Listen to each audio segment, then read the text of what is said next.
Italy, as Greece, as Spain, as France. So as all the 20, I think 29 countries we have, except UK now because Brexit. because it went out. And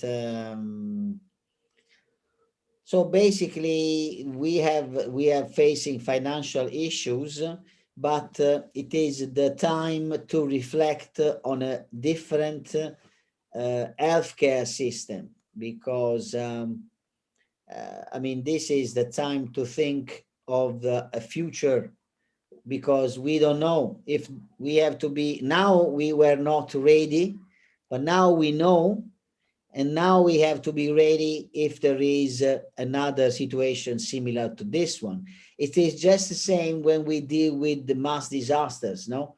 When we have mass disasters, we have disasters, we have to face injured people, dead people. And when it happens for the first time, we are not ready, but we learn, so that if there is another earthquake, if there is another tsunami, if there is another disaster, we know how to face it and to reduce the victims. At least this is the hope. The hope is that politicians learn, but to be realistic, sometimes it is very difficult to let them understand and work for the future, because of course politics is like it's like the wind in the sea. Sometimes it goes north, sometimes it goes west, sometimes it goes south, and so the boat never reach the proper way. Exactly. At least we have been seeing, as citizens in Europe, we have been seeing at least a very good work from the point of view of facing together, all countries, these issues. I have to say that we had at least a view which was mostly homogeneous.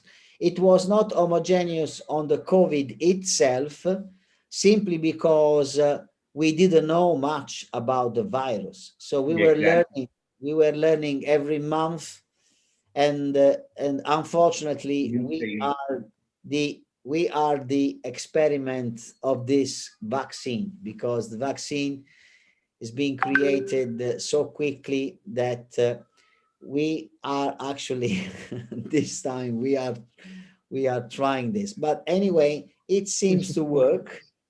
Now the issue is, do we need to be vaccinated next year again? Do we need a third injection? This is the big question. So let's see. Let's see. Yeah, let us hope for the best. At least, I mean, at least we had the chance to be vaccinated. It's already a big fortune to have this opportunity. And I'm glad I did receive it. And I don't understand people who are a little bit afraid. I mean, I can understand they are afraid, but I don't understand why they refuse the vaccine. I mean, it depends on different population groups. There are different issues will be there. Cultural issues will be there. Are you attending the IAFO conference, Dr. Emilio? Which one? Which conference did you say? I lost your signal.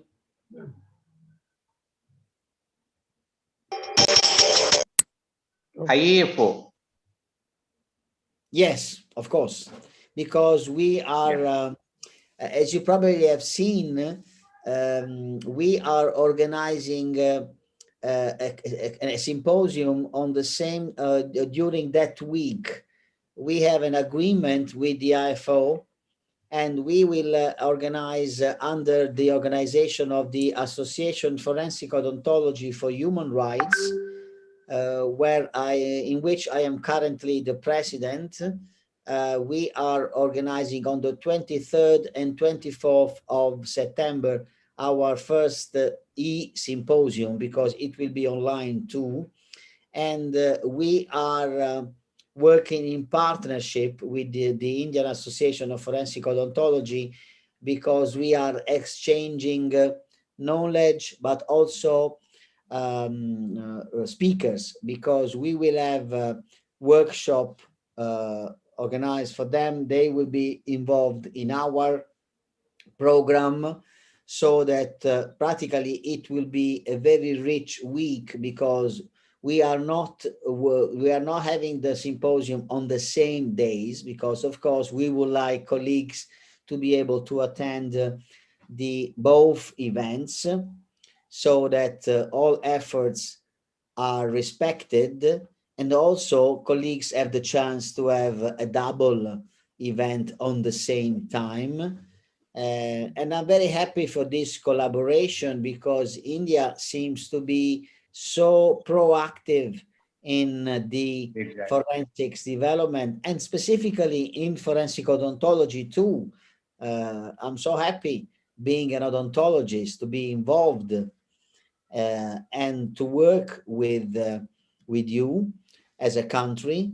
And you probably are aware that our president-elect of the AFOR is a colleague from Mumbai, Dr. Emlata Pandey. She's a very experienced, very good forensic odontologist, and she is the chair of the organizing committee of this symposium, which was initially meant to be physically done in Mumbai. And I was looking forward to come back in Mumbai. Unfortunately, we will not be able to travel, but we decided not to stop this training and knowledge sessions, because I mean, we have been using online tools, and I think that at the end this has actually reduced the distance. Exactly. Because in the end, as Sir? today, yes. Sir, now we are live, so sir, can start our... Actually, we are waiting for your. They are waiting for your talk.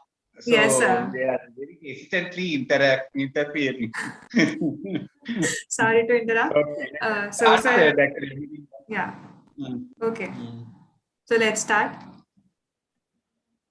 Yeah. Yeah. Good afternoon, sirs. A very warm welcome. Just a second. Yeah. A very good afternoon, sirs, respected sirs. We are really sorry for the delay. Welcome back to the session 2 of the first day of first ever International Forensic Science e-conference, powered by the Forensic Corner, organized by the students of National Forensic Sciences University, India. Well, before we begin, I would like to tell our respected audience that only Dr. Emilio Nizolasi, sir, and Eugenio Diorioso, sir, are present here with us in person. So if you have any questions for them, you can ask them by writing in the comment section. Also, we'll be playing all the pre-recorded sessions of our international experts, and all our questions and doubts for the rest of the experts will be addressed shortly. I request all the respected audience to be present tomorrow for the event, as we'll be having all the members of the scientific panel tomorrow with us live. Before we start with the international panel presentation, I would like to invite Dr. Emilio Nizolasi, sir, to kindly address our audience regarding the event. Good afternoon to everyone. Can you hear me? Yes, sir. Good afternoon. I am very delighted to be part of this forensic event. To my knowledge, we have reached almost 2,000 registered attendees. And it is a privilege for me to have such a wide podium where I can address my expertise, which is the field of forensic odontology. I am a forensic odontologist. I am a researcher and professor of legal medicine at the University of Turin, where I am the head of the Human Identification Laboratory and also of the postgraduate program in forensic odontology. I am also involved in several humanitarian engagements, in particular with the Association Forensic Odontology for Human Rights, where I am currently the president, which is an association dedicated to the human rights and the respect of the human rights of the dead, with the goal of promoting best practices in human identification and age estimation.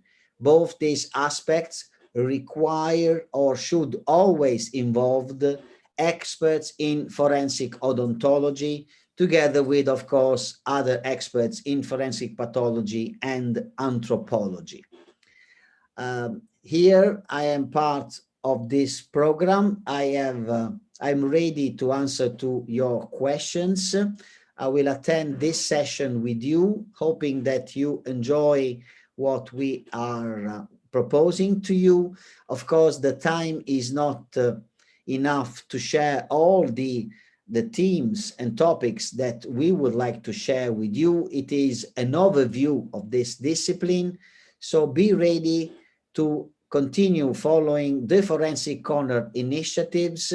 And of course, if you are interested specifically in forensic odontology, you can easily find me on all social media. Thank you again for the invitation, and congratulations to the organizing committee. Thank you so much, sir. We are really grateful to have you. Next, I would like to invite Dr. Eugenio Diorioso, sir, to kindly address our audience with his esteemed presence. Good afternoon, everyone. Thanks a lot for this very kind invitation. It's a privilege and an honor for me just to attend this international conference, like the Professor Emilio Nizolasi just said. I am Eugenio Diorioso. I am a forensic biologist, and I am the General Director of Bioforensics Research Center.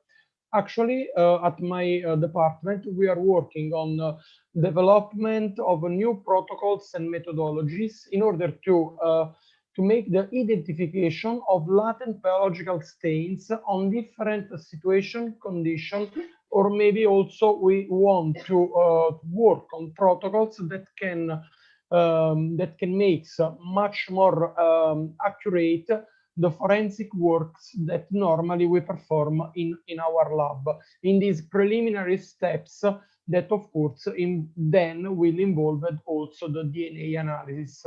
So this is kind of a pre-analytical steps. I think it's this subfield, it's a little bit underrated, and I totally trust in this field, because if we are able to improve the efficiency to find evidence and also the power of distinction between different evidence, we can also improve the quality of the DNA analysis for forensic purposes. Obviously, we can prevent in some case the DNA mixture that we know in forensics are a very big challenge. So I think that for this reason and many more, we all forensic scientists, especially in this case the forensic biology colleagues and students that are interested in this field, we have to co-work and share our knowledge on this specific task. I will prepare a presentation on this topic about the new challenge that we are facing on this field, and of course I will be very happy if you have any question to interact with you, because I think that the first good and important step in the scientific community, it's the communication and the sharing of ideas, or also to evaluate something that maybe can be made different. This is a good, and all the contribution of everyone are very appreciated in this field. Thanks again, and my big thanks to the Forensic Corner and the National Forensic Science University for this very great organization of this event. Thanks. Thank you so much, sir. Your presence has definitely added glory to our event. Moving on to our first international expert talk. Keep smiling because you have got such an amazing set of teeth. Well, this was just to enlighten our audience.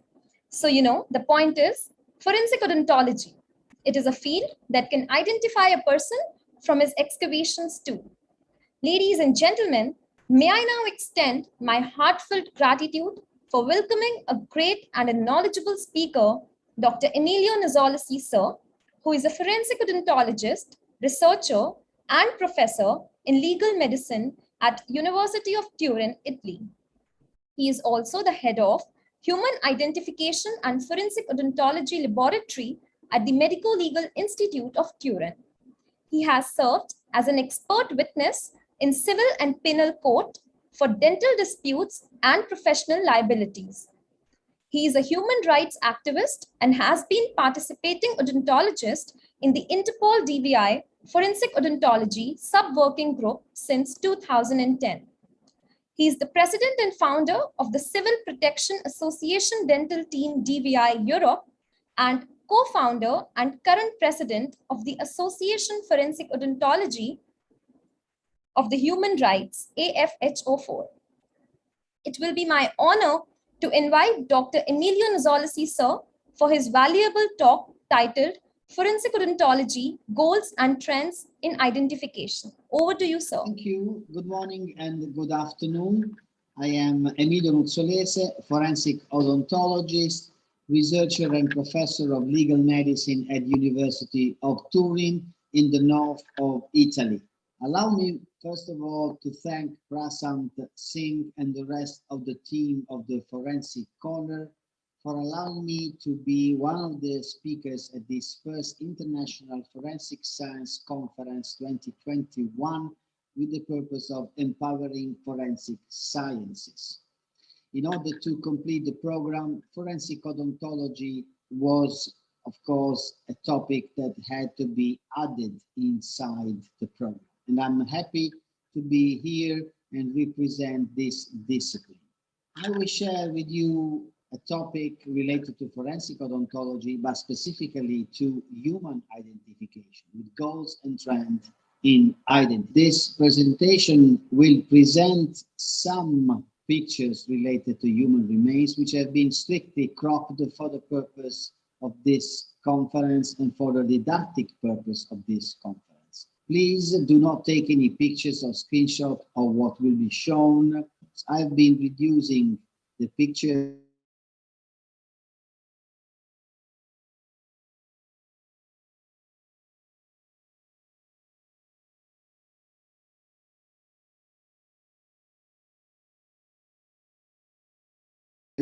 that I have been displaying in this presentation, knowing that this presentation is live and is available on the web. We all know that the human identification process relies on the collection of primary identifiers which are collected for human remains during the autopsies. These primary identifiers are fingerprints, DNA, and dental data. These primary identifiers have been stressed in the Interpol disaster victim identification forms, which were created early in the 1980s for the purpose of allowing collaboration among several DVI teams of different nationalities. The human identification process relies also on the collection of primary identifiers, such as evidence coming from clothing, jewelry, tattoos, scars, and other personal belongings. One of the most basic aspects of human identification is the collection of post-mortem data from the human remains and the translation and recording of this dental data and all PM data in the Interpol forms I was just saying. In particular, we are considering the 600 series of the Interpol forms, which are dedicated to forensic odontology.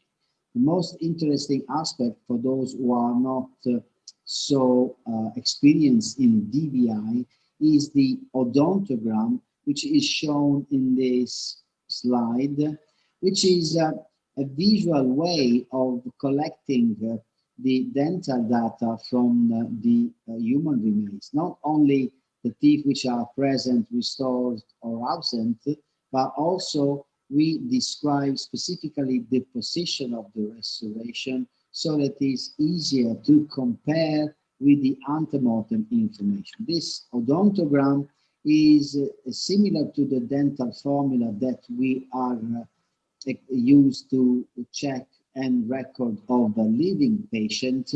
But in this specific scenario, when we deal with identification, we need to be extremely detailed in recording all features that could be used for identification, even features of sound teeth. Now, the human identification process is a process where we put together different pieces, different puzzles of information, which will lead us to the identification of a cadaver or a human remain. Of course, it is a process where also visual recognition and eyewitness report can be important, but basically we need to achieve a scientific and technical identification relying on specific procedures which need the involvement of forensic pathologists, forensic odontologists, anthropologists and biologists, and fingerprints experts.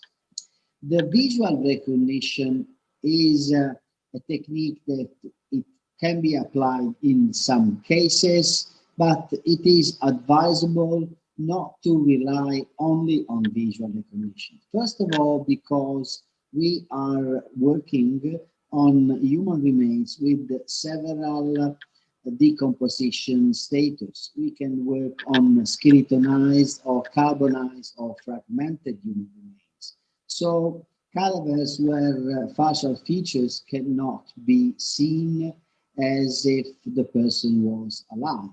On the other side, the visual recognition is not reliable anyway.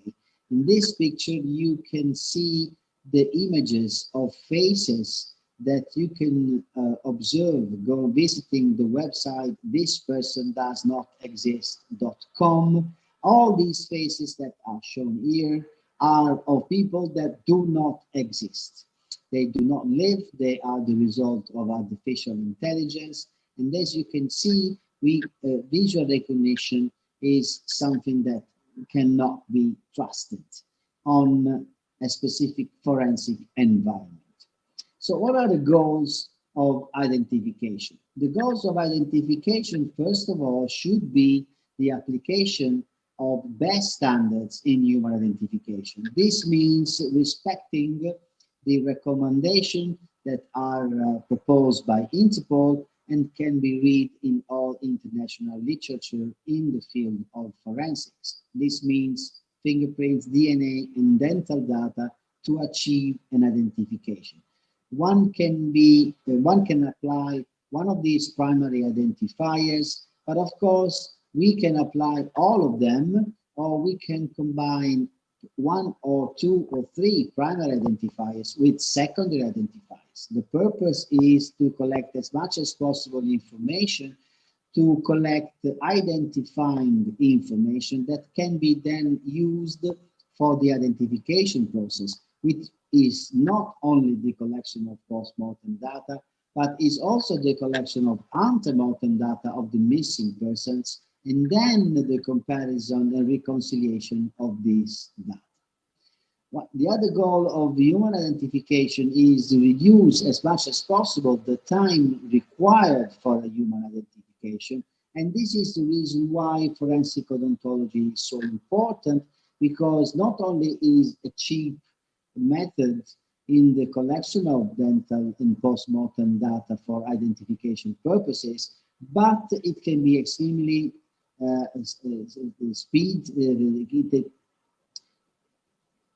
it can be extremely fast and can speed up the human identification process. The other goals of identification is the respect of the human rights of the dead, and the human rights of the family of the missing who are waiting to know the fate of their beloved. The other goals of human identification, especially now we are facing the pandemic, is security issues for the forensic operators who are working in the morgue.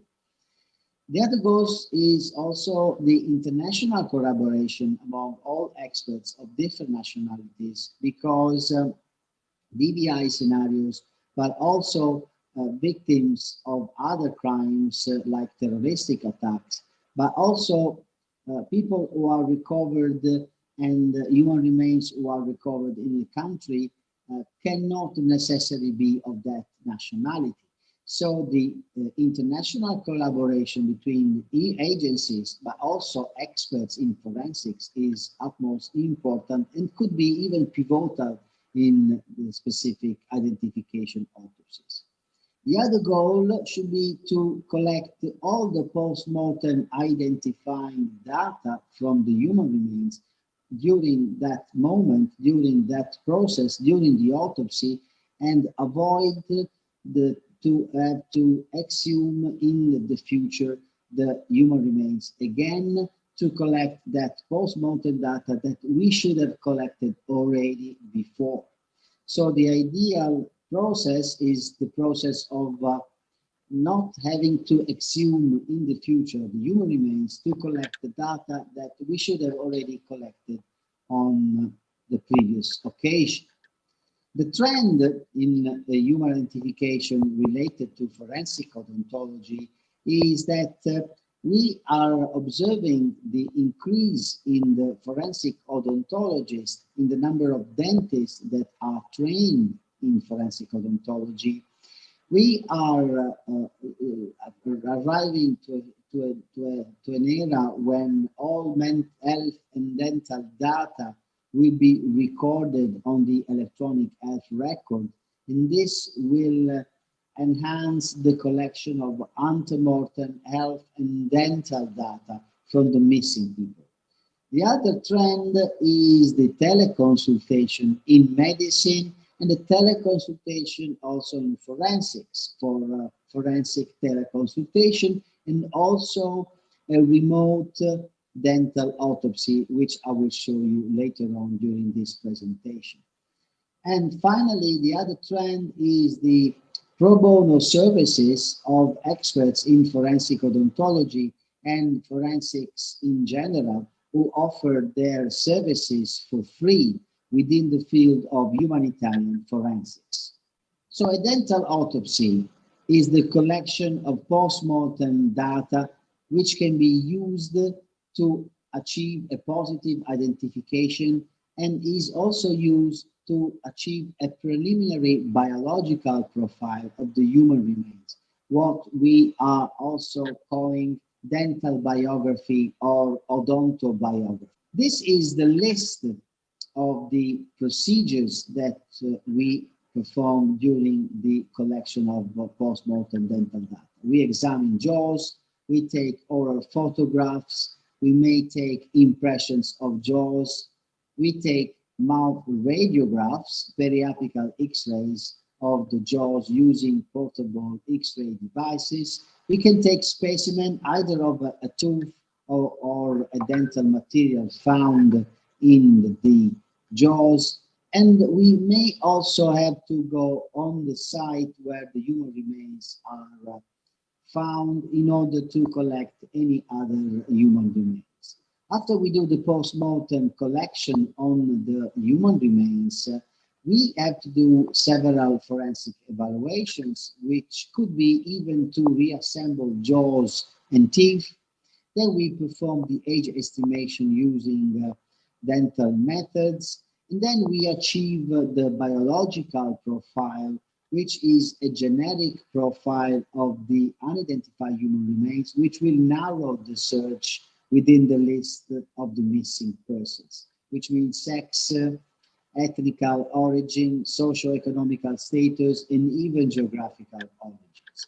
We can also work together with police in the collection and recording of the antemortem data coming from the list of the missing persons. And we can also be involved in the facial reconstructions using a 2D or 3D techniques, either with the clay or with more modern techniques using information in informatics. So the first phase, one of the in the human identification, is of course a dental autopsy, where we collect post-mortem data. This is where we perform our collection using the best standards and involving usually 3 operators. One is observing, one is assisting, and the third operator is recording the data on the chart. This is the portable X-ray device. This is one of the first prototype. The latest versions of portable X-ray devices are smaller and lighter, and they are combined with a digital sensor, which allows us to have digital periapical X-rays. And of course, this is extremely useful because it is very easy to archive data, but also transmit dental data to remote agencies and remote odontologists.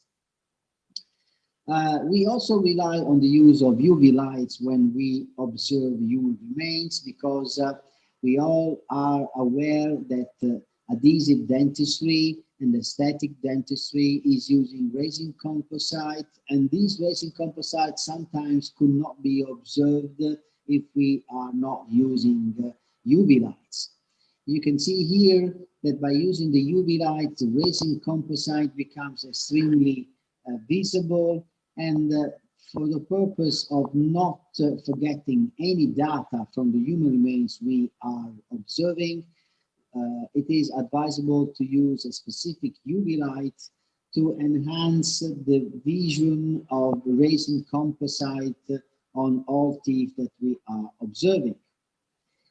Then, in the antemortem search of dental information, as you know, we dentists also collect and archive so many other X-rays, the periapical X-rays, lateral view of the skull, and the panoramic of the X-ray of the patient. Also, we can rely on portrait picture of the patient, then also our dental charts in dental clinics and other information like study models of our patients, which will show also palatal rugae and other features of sound teeth, which can still be used for the purpose of identification.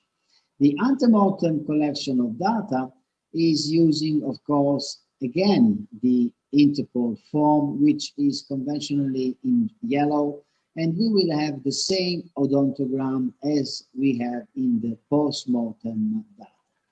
The antemortem data relies also on the search of either potentially identifying data.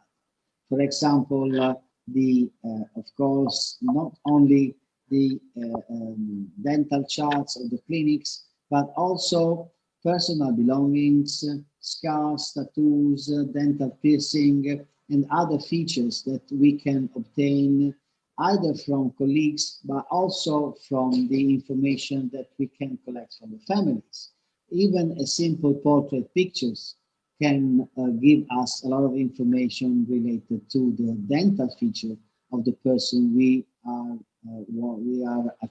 trying to identify.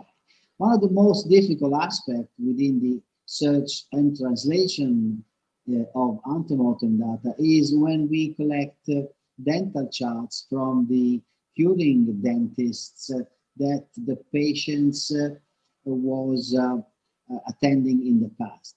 When we have the list of the missing persons and we have an idea of the potential ID that we are working on, we will start collecting the dental data from the dental clinics that were attended by the patient in the past. And we may obtain dental charts with several codes, different languages. And of course, we have to translate all these annotations into Interpol codes in order to be compared with the post-mortem data we are working on.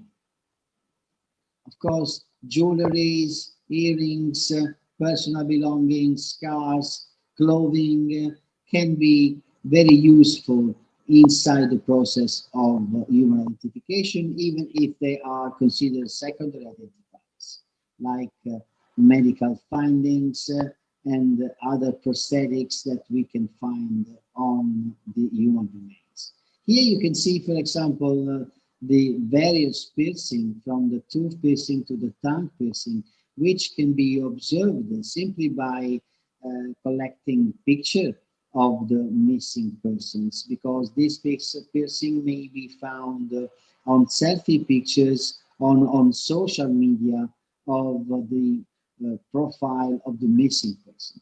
Selfie images, I was saying, can show the smile, can show a smiling face, can show a smile with the dental features, and we can obtain from selfie pictures showing teeth, we can also obtain other information relevant to the human identification.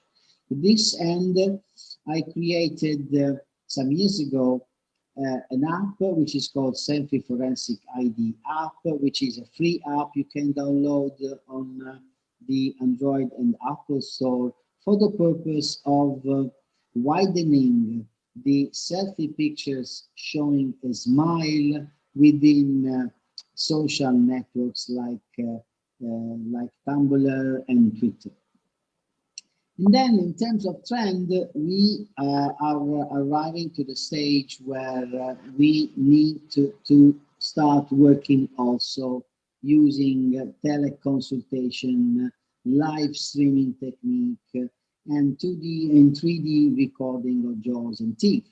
In this regard, we are working on a project at the University of Turin at the Human Identification Laboratory, which we registered as Virdentopsy. The Virdentopsy is a term which merges virtual and dental autopsy. The Virdentopsy is the collection of post-mortem dental data using spectrophotogrammetry, 2D and 3D video recording. Like in this case, we are using an intraoral scanner to obtain an impression of this upper jaw, and then we transmit the impression to a remote odontologist who is somewhere else placed geographically. Here you see also the use of smart glasses so that a forensic operator can observe jaws and teeth in a place, in any place in the world, and transmit live what he is observing. And of course, this transmission allows a live streaming with odontologists who are connected remotely in other geographical areas. And you can see that this video live streaming can also be projected on a big screen and can also have training and educational purposes within the field of forensic odontology. Also, the Virdentopsy includes the recording of what is observed remotely, and then the transmission of this video to a remote odontologist. For example, we can do a recording of jaws and teeth like I'm showing you here. This can be paused and enlarged, and even if I am not on site, I will be able to do an expert opinion on what is shown and transmitted remotely by a dentist without a forensic experience or a forensic odontologist of another nationality. The benefit of this technique is that it can be used when no forensic odontologists are available on site. You have dentists, but you have dentists without a specific forensic training or background. Also, it can offer an humanitarian forensic odontology services, because we can offer from the Human Identification Laboratory of Turin, we can offer another expert consultation on the human remain that another colleague is working on in other places of the world. And it can also be considered for a second expert opinion, because you may be in the position to work with a nationality that is different from yours, and you need to have a second opinion from a forensic odontologist of the same nationality. By being a remote services, you reduce the cost of the consultation, because you don't have to pay the travel and the accommodation of a forensic or more than one forensic odontologist to come on site. Let's imagine a DVI scenario where you need to have odontologists traveling, and you have to pay the expenses of the traveling and all the other costs.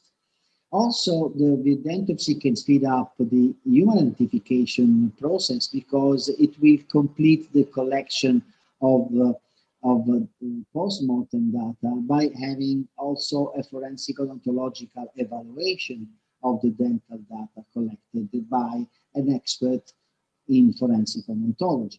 And finally, it can also be used as a tool within the archaeological and paleopathological findings, because we can apply forensic odontology techniques and evaluation also on teeth coming from ancient human remains, thus completing the evaluation study. With that said, I would like to give you an overview of those relevant international associations that I suggest you to follow if you want to keep yourself updated in forensics, and specifically in forensic odontology. First of all, the International Organization of Forensic Odontostomatology, the Indo-Pacific Academy of Forensic Odontology, the American Academy of Forensic Sciences, the American Board of Forensic Odontology, the British Association for Forensic Odontology, and last but not least, the Association Forensic Odontology for Human Rights at AFOR.org. Let me also tell you two future events which could be of interest for you. First of all, in September, the Association Forensic Odontology for Human Rights, of which I am currently the president, is organizing its first biennial symposium titled Rescue Rights and Dignity of the Dead. It will be on the 23rd and 24th of September 2021, and it will be an online event. You can ask for more information to the chair of the conference, the organizing secretary, Dr. Emlata Pandey, who is also president-elect of the AFOR, and you find here her email address. And another interesting course which you may find interesting is a course we are organizing in Turin to become expert in disaster victim identification, or DVI specialist. It will be an online course, hands-on training, which will be in Turin, and it will run from April to June 2022. With that said, I thank you for your attention, and I'm here for any questions you may wish to ask me. That was really a remarkable session, sir. I hope that this must have served as a very interesting talk for the aspiring forensic odontologist. Thank you so much, sir. As we have mentioned earlier to the audience, that the best questions of our audience will be getting a big surprise. So let's see what all questions we have you for, sir. So, sir, the first question is from Harsha, that what is the scope of forensic odontology with respect to wildlife forensics? Can you please repeat the questions? Sir, what is the scope of forensic odontology with respect to wildlife forensics? With respect to what? Wildlife forensics. Which is wildlife? Wildlife? So wildlife, like animals, like where we study the animals. Oh, I see. I didn't. Oh, I see. I didn't. Well, our involvement as odontologists with wildlife forensics specifically is related to the assessment of lesions coming from bite marks. Specifically in this field, forensic odontology is involved when we have to do a differential diagnosis with the bite marks coming from humans or coming from animals. To this regard, this is another area where odontologists are involved. Bite mark analysis is a very delicate area of forensic odontology, and nowadays it is receiving a lot of critics because we have to understand one issue. There is a unique opportunity of doing identification when we use dental data. What I mean is every denture is unique for the purpose of doing a human identification. We cannot transfer this concept to the bite mark analysis because bite mark patterns pertain to human beings. So we don't have the same unique features that we can find when we analyze signs of bite marks. This is the reason why there is no such technique that will obtain a match from bite mark on a victim and the denture of a suspect. But nevertheless, we are involved in this field because we have to assess, first of all, if it is a bite mark, then if it is a bite mark coming from animals or if it is a human bite mark. And then we are involved in the analysis, first of all, of the pattern injury. And then we are involved in the analysis of the dentures of the suspects.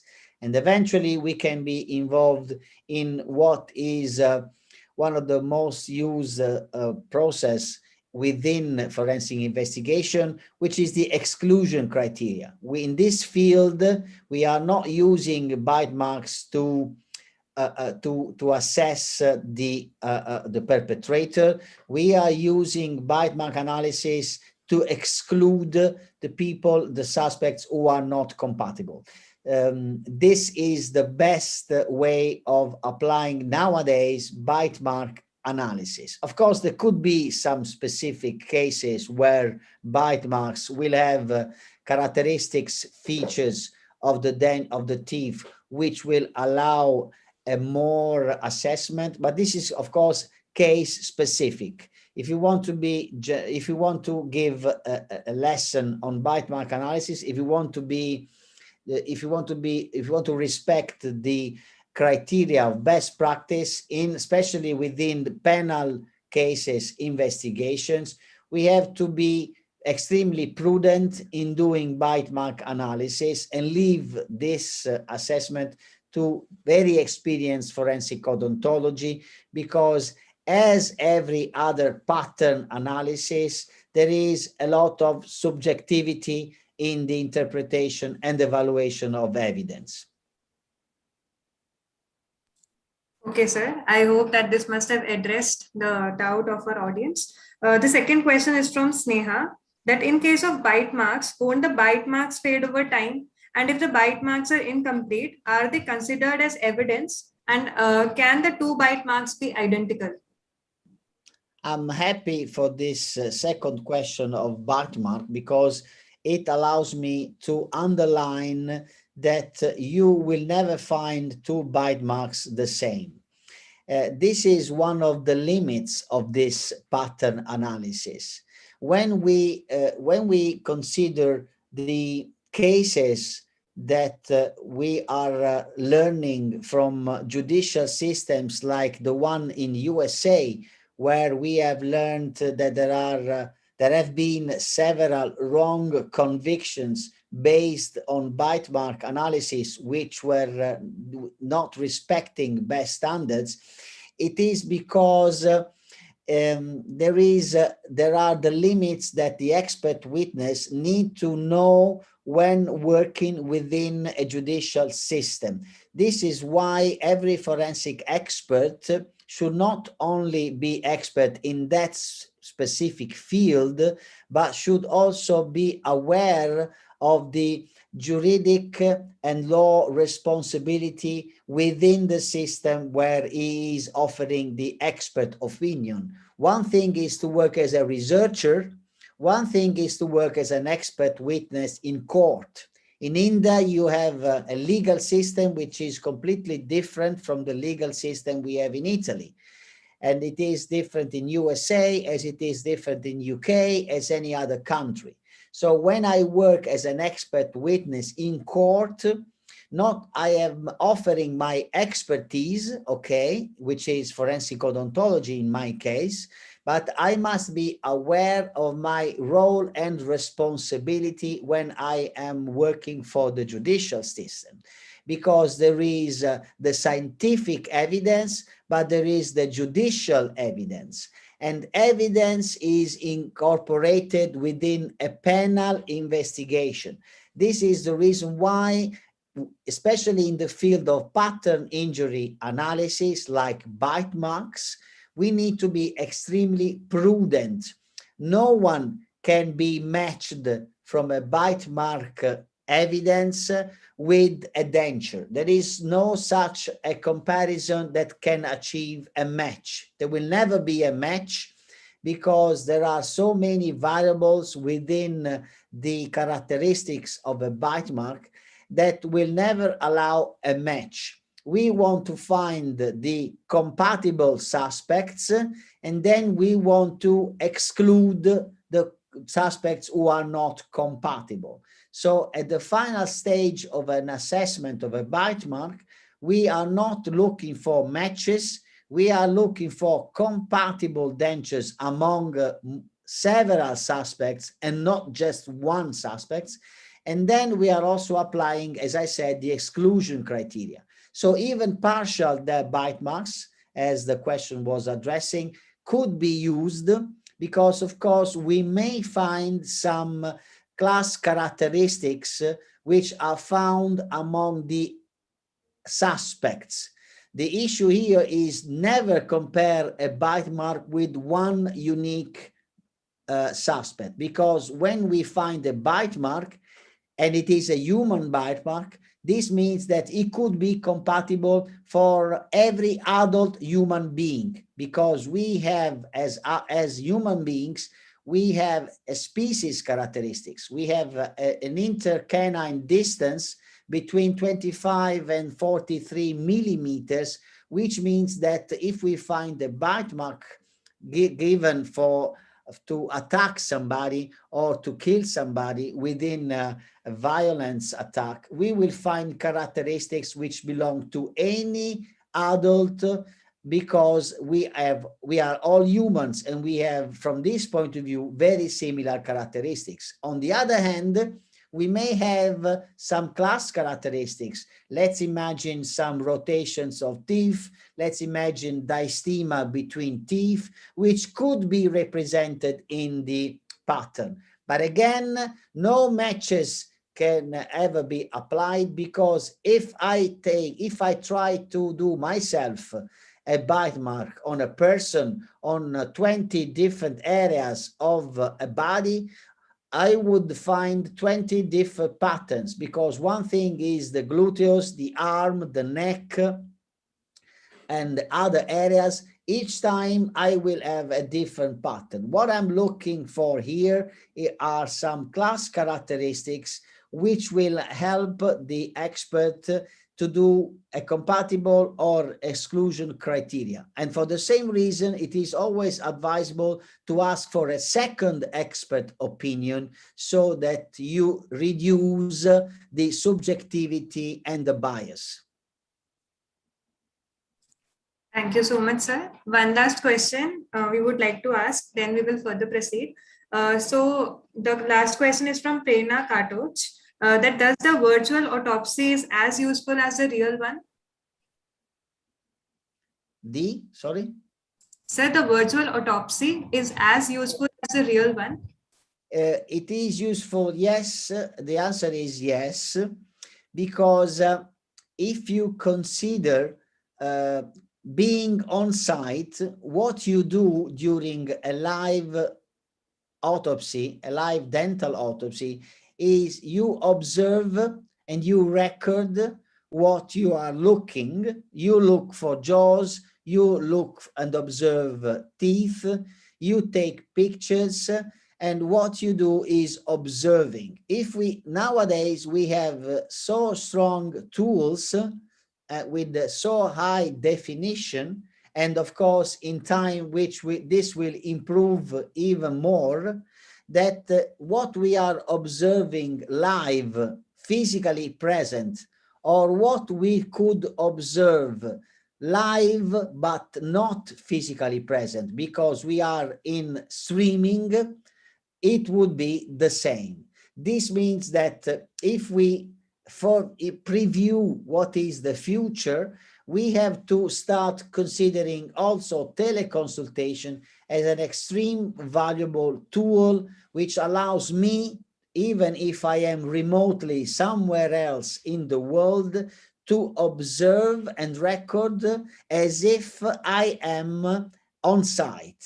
In fact, this is a tool that allows us to be able to understand specific details and features of jaws and teeth because of the high definition of the recording. In the videos I showed you, we were seeing very easily the position of the alveolar bone, of the tartar, which was present on the vestibular areas. We can see all the characteristics of teeth, and thanks to the high quality and definition of the images, we can zoom the image we are observing, and this allows me to obtain the same result as if I am on site. Thank you so much, sir. I hope this must have addressed the doubts of our audience. Now, without any further delay, I would like to call our next expert. The work of the forensic expert does not begin in the lab. It often involves the crime scene inspection. Moving on towards our next astonishing international expert, Mr. Robert Scalcer, who is a consultant and a forensic investigator with Gulf Coast Fire Investigation, Research and Education, LLC, based in Mandeville, Los Angeles. He retired from his position as Assistant Special Agent in charge of New Orleans Field Division of the Bureau of Alcohol, Tobacco, Firearms and Explosives in 2014. After serving ATF for 27 years, he began his career as a field agent assigned in New Orleans, Louisiana, 1987, and in 1995, he entered the ATF Certified Fire Investigator program, which he completed in 1997. He has authored a paper distributed on cfitrainer.net entitled A User's Guide for CFI Calculator and Fire Dynamics Equations. I now extend my heartfelt gratitude to invite Mr. Robert Scalcer to deliver the talk on the title, The Role of the Forensic Fire Investigator. Thank you for that introduction. I'm very pleased to be with you here today at your first International Forensics E-Conference. And today I'm going to talk to you about the role of the forensic fire investigator. During this discussion, I'm going to discuss the role of forensic fire investigator and utilize a case example to illustrate the origin and cause process. I'm going to also talk a little bit about NFPA 921, which is the guide for fire and explosion investigations, and use that as the basis of the discussion of the fire investigator role. I will also identify some of the knowledge elements and performance elements of NFPA 1033, which is the standard for professional qualifications for the fire investigator position. NFPA 921 and 1033 are two of the guiding documents that we use as fire investigators. NFPA 1033 is the professional qualification standards, and it outlines the requisite knowledge requirements and the job performance elements that you need to apply given your particular fire investigation situation. 921 serves as a reference guide or a source of information that you can look to get guidance on how to further your knowledge in a particular area and how to apply it to a particular fire investigation. NFPA 1033 sets out 16 topics of requisite knowledge that the fire investigator should possess. And they're common sense, fire investigation skills, fire science, fire dynamics. And then you have to use those and apply those to a fire investigation appropriately. 921 defines a fire investigator as an individual who has demonstrated their skills and knowledge necessary to conduct, coordinate, and complete a fire investigation. This is a similar definition to what's in NFPA 1033, which is the standard for professional qualifications for fire investigators. And 1033, again, outlines the knowledge and skills required to perform the task of fire investigation. 921 goes on to further define fire analysis, and it's a slightly different process. It's the process of determining the origin and cause and development, the responsibility, and when required, a failure analysis of a fire or explosion. It takes the task of investigation a little bit further by including an assignment of responsibility and discussing failure analysis if that's appropriate to your particular scene that you're working.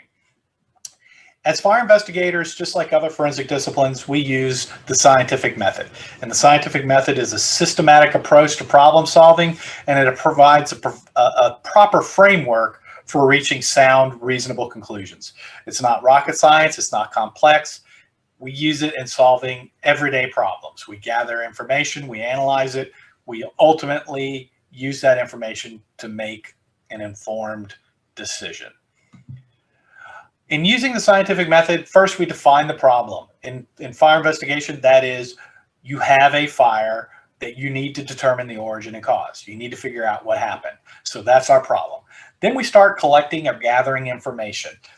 We get information from witnesses that may have reported the fire. We get information from public service agencies that may have responded, suppression crews, law enforcement, other public sector fire investigators. So we collect that information, and then we also go to the scene and we observe fire patterns. We look at debris, and we gather that. We may take evidence and we analyze it. We test it against our knowledge and skills. We may use practical testing. We may use just logic and reasoning. And as we test information, we will either keep it in the realm of possibilities, or we will refute it and discard it, and we will continue to gather and collect more information.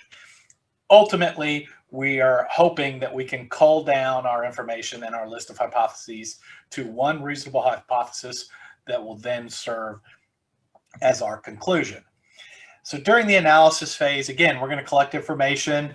We're going to use logic and reasoning to analyze it. We're going to use a theoretical analysis based on information that we've learned in training and seminars. And if appropriate, we'll do practical testing. We'll do full-scale demonstrative tests that either leave our hypothesis in the realm of possibilities or refute it and cause us to eliminate it. Again, ultimately, we're hoping to get to a conclusion. Why do we use the scientific method? Well, it's an organized thought process. It enhances determination credibility. It produces good results. 921 and other authoritative investigative texts proffer this as the method that should be used in fire investigation. And it's the foundation for legitimate conclusions. When we look at the purpose of fire investigation, it's kind of overarching. We want to determine the cause for primarily two reasons. One, public safety, to prevent future occurrences of similar fires. If there's a problem with a procedure or a product, we want to be able to refine it and make that product or procedure safer and reduce the risk of fires. We also want to hold products or individuals accountable. If it is intentionally set fire, we want to find out who did it and hold them accountable. If it's a product, again, financial implications, you want to hold them responsible. It's a critical component of a fire department's fire prevention and safety program initiative. If you don't know what causes fires, you really can't take the next step and help prevent them. You can't educate the public. Now, in the civil arena, which I primarily work in now, it becomes a risk analysis. How can we prevent fires? How can we make it a safer environment for everyone? When you attach the word forensics to fire investigator, the role doesn't change significantly other than it's now relating to the use of science and technology in the investigation and establishment of facts or evidence for use in court. It can either be civil or criminal, but the end means, or the end game of our product, is to support litigation, whether it be civil or criminal, where we can present our expert findings in court and have them analyzed and accepted as they relate to that particular investigation. In the United States, we have what's called Federal Rule 26, which kind of governs the disclosure of expert testimony. And in general, parties have to disclose to other parties that they intend to call an expert and provide certain information. Experts typically have to provide a written report for the other side to review and analyze. This written report needs to summarize all of the opinions that that expert intends to proffer during court or other testimony. It needs to discuss the facts and the data that they used in formulating it, the witness statements, the scene observations, stuff like that. If you plan on using exhibits to support your testimony, you have to identify those exhibits and give the other side a chance to review them. You need to discuss your qualifications. You need to show that you have the knowledge, skills, and abilities to perform the task that you are proffering yourself as an expert. And you need to list all of the publications that you've authored in the past 10 years and list all the cases where you've provided expert testimony within the last 4 years. You also have to discuss your compensation. It's a necessary evil of the world. We are paid to do what we do. You have to tell them how much you're being compensated in a particular case. Rule 702 talks about the testimony by an expert, and it defines an expert witness as someone who's qualified by knowledge, skills, and experience, training, or education. They are qualified to testify in the form of an opinion if the expert's scientific, technical, or other specialized knowledge will help the trier of fact to understand the evidence or to determine a fact at issue in the case. The testimony needs to be based on sufficient facts or data, and the testimony is the product of the reliable principles and methods, and the expert has reliably applied the principles and methods to the facts of the case. That's the general framework.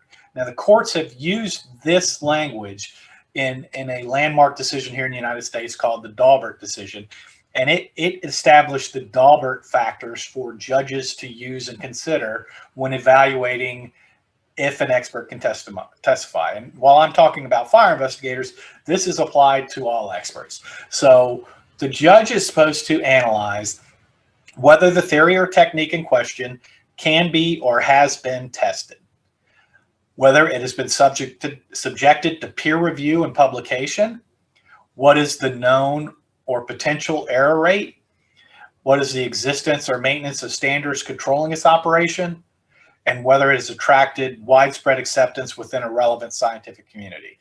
Most of us operate in different disciplines, so we stay knowledgeable and up to date with our particular area. In fire investigation, again, 1038.3 and 921 are the governing standards. There are other textbooks and information that serve as sources of information, but those are the two primary pillars.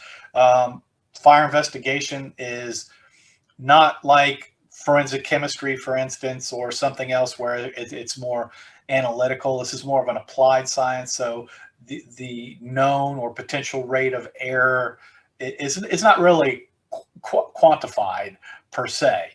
These factors are non-exclusive. You don't have to necessarily test all of them, but basically the discipline has to have some credibility attached to it. So when we are determining origin cause, we use several factors. We use eyewitness statements or video electronic data with the prevalence of closed captioning television or closed circuit television that gathers information that we can use in our evaluation. We use fire patterns when we go to the scene. We look at how a fire progresses. We use those patterns to identify first the area of origin and then discuss causation. And then we use fire dynamics, our understanding of how a fire grows and develops under given circumstances. To kind of illustrate how we go through this process, I want to use a test burn that we did a number of years ago in conjunction with the Minnesota chapter. We had an acquired structure, in this case, a multi-room motel, and we conducted a series of burns. So I'm going to kind of just walk you through one of the fire scenes and kind of show you how we apply the various aspects of fire investigation. So kind of to discuss the general room, it's a one-room hotel with a single king-size bed, vanity area, bathroom. For the sake of our experiments, this is where we were doing multiple iterations. We divided it into zone A, B, and C, defining where we started the fire. You can see in zone A, there's the lavatory and the vanity area.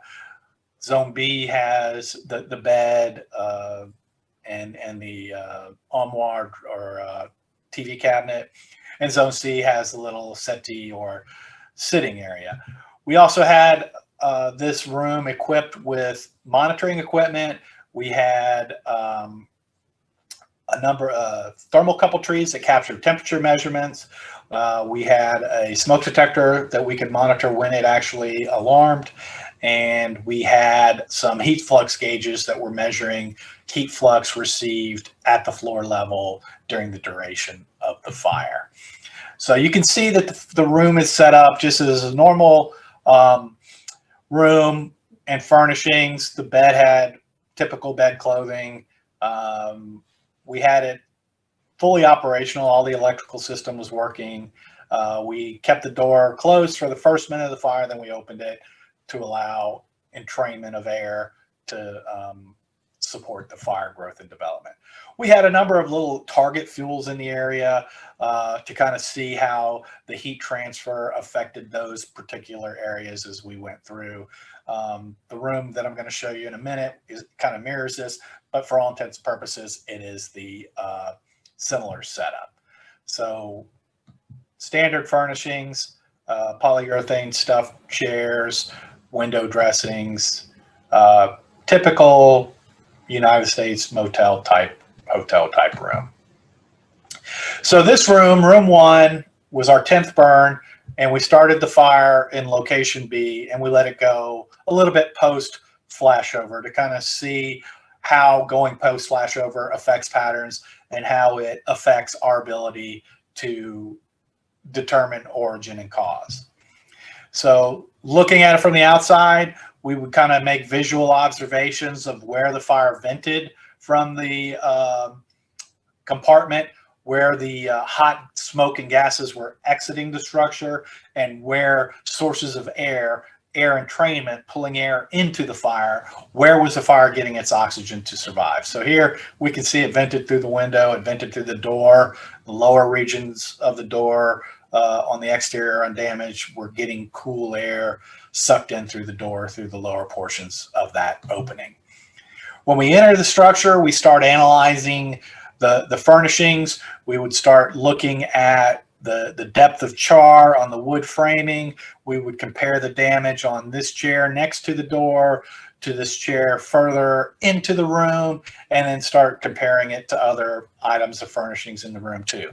Now, when we do that, we do have to compare like items. You know, wood frame to wood frame is certainly a fair analysis, but we also have to consider that this chair in the foreground is closer to where the air was coming into the structure, and that's going to affect the damage on it and how it burns. So we have to put the damage that we see in context in addition to in relation to other items in the room. So again, we're going to go through the room. We're going to start making mental notes. We start seeing this white area, what we define as a clean burn, where soot either deposited early on the fire and then burned off later, or if it was preheated and soot didn't deposit there to begin with. Here, this wall is gypsum rock, so it was probably deposited and then burned off, but this gives us some indication that something was burning in this area that affected the boundary surface. So we're going to make note of that and come back and look at it a little bit closer as we move along. So we'll just take some more looks in the room. As we get deeper in the room, we see less damage to the lower regions of the drywall behind the bed. The furnishings towards the foot of the bed don't seem to have as much depth of char and damage. Again, we're making note of it. We're comparing the damage to what we're seeing and then analyzing it in comparison to that. We make note of the damage up here on the ceiling. Again, you see some of that clean burn where it's reasonable to believe that the hot convective plume of the fire progressed upward and started impacting the ceiling. As we move distal from the clean burn on the left side of the screen, we start moving towards the right, it starts to decrease, again giving us some indication that we had more intense burning over towards the head of the bed or the left side of the screen.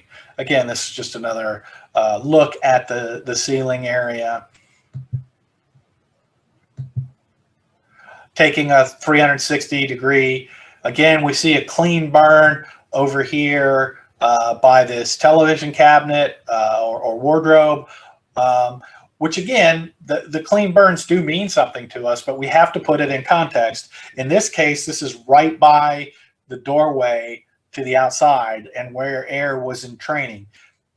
And so we can attribute this clean burn to ventilation effects or burning where air was coming into the structure. The other clean burns a little bit deeper in the structure, so there's not that post flashover ventilation effect. So we have to look at it in different context. So again, that's just another example of it. And you can see here, this brick was holding the door open, and our air was coming in from the right side of the screen, progressing towards the left side of our screen.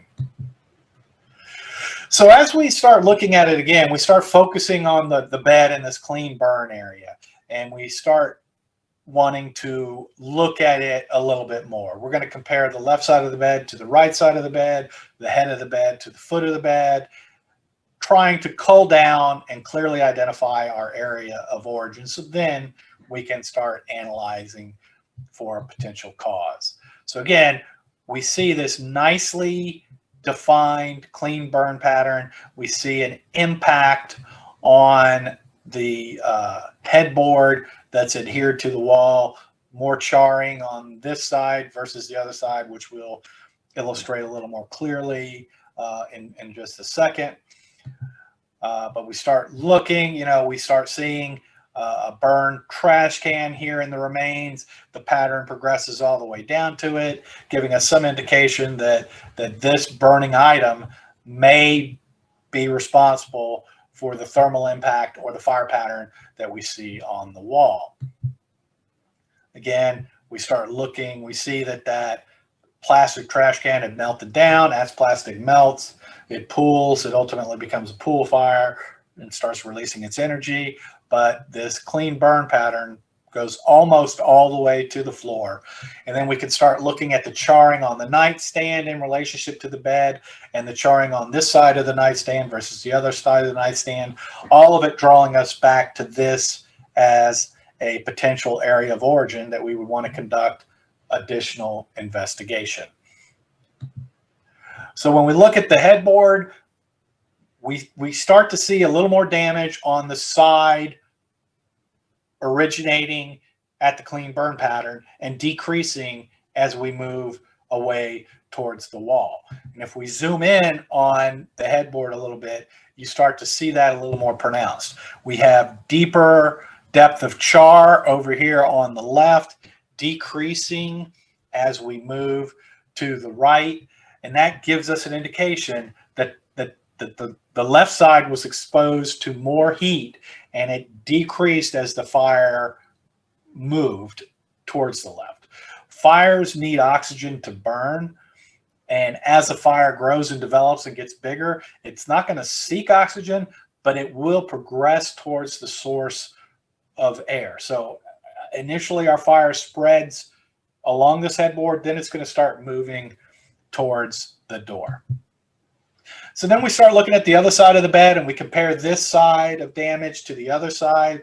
We see less damage to the headboard, less damage to the bed frame, less damage to the wall. It's almost like a protected area in between the bed and the wall. We have less damage to our boundary surface. We don't have that clean burn effect that we saw on the other side by the nightstand. Again, just going 360 documenting, we start looking back at the vanity area, the little dressing table. Again, we see less damage, higher damage. It doesn't get as low onto the furnishings, giving us an indication that while this area was impacted by heat, it was not the primary location of the fire and certainly not the origin of the fire. So again, start looking at the room from a different perspective, standing in the vanity, looking back. Again, we can differentiate the damage on the bed. The damage on the left side at the foot of the bed is more complete or more damaging than the right side. And again, if we look at the right side of the bed frame here next to the wall versus what we saw on the other side next to the nightstand, we can start differentiating and say, hey, we had more heat damage on this side. This is area of interest. This is our area of origin. Now let's start looking for fire cause. So again, we kind of take a look at the ceiling, giving us the same indication that we had before. Start looking at the impact on the dressing table and the TV armoire. If you recall, when we saw earlier, the right door of the TV cabinet closest to the door was heavily charred. You can see some blistering on this side, but it's not as adversely affected by the fire. Again, we can attribute the damage on this to ventilation, but we do have to do that compare and contrast to help us narrow down the area of origin and where the fire started. We had this instrumented. You kind of see this thermocouple tree was back in the vanity area, kind of by the bathroom. And you see we got peak temperatures around 600 degrees centigrade, just short of flashover. We did not get our floor temperatures up to that level. Generally, at the onset of flashover, you see a breakdown in the stratification, and all of the temperatures in that area more or less come up to the same temperature. It's common to see 1000 C, 1100 C at flashover. The trigger level is 600 C in the upper layer. That is typically a trigger of flashover, and you're receiving 20 kilowatts per meter squared at floor level. This tree here was kind of next to the nightstand and the bed. So you can see that we did get that breakdown in stratification. We did get that upward trend. All of our temperatures get in the 800 to 900 degrees C range, certainly indicative of flashover, full room involvement in this area.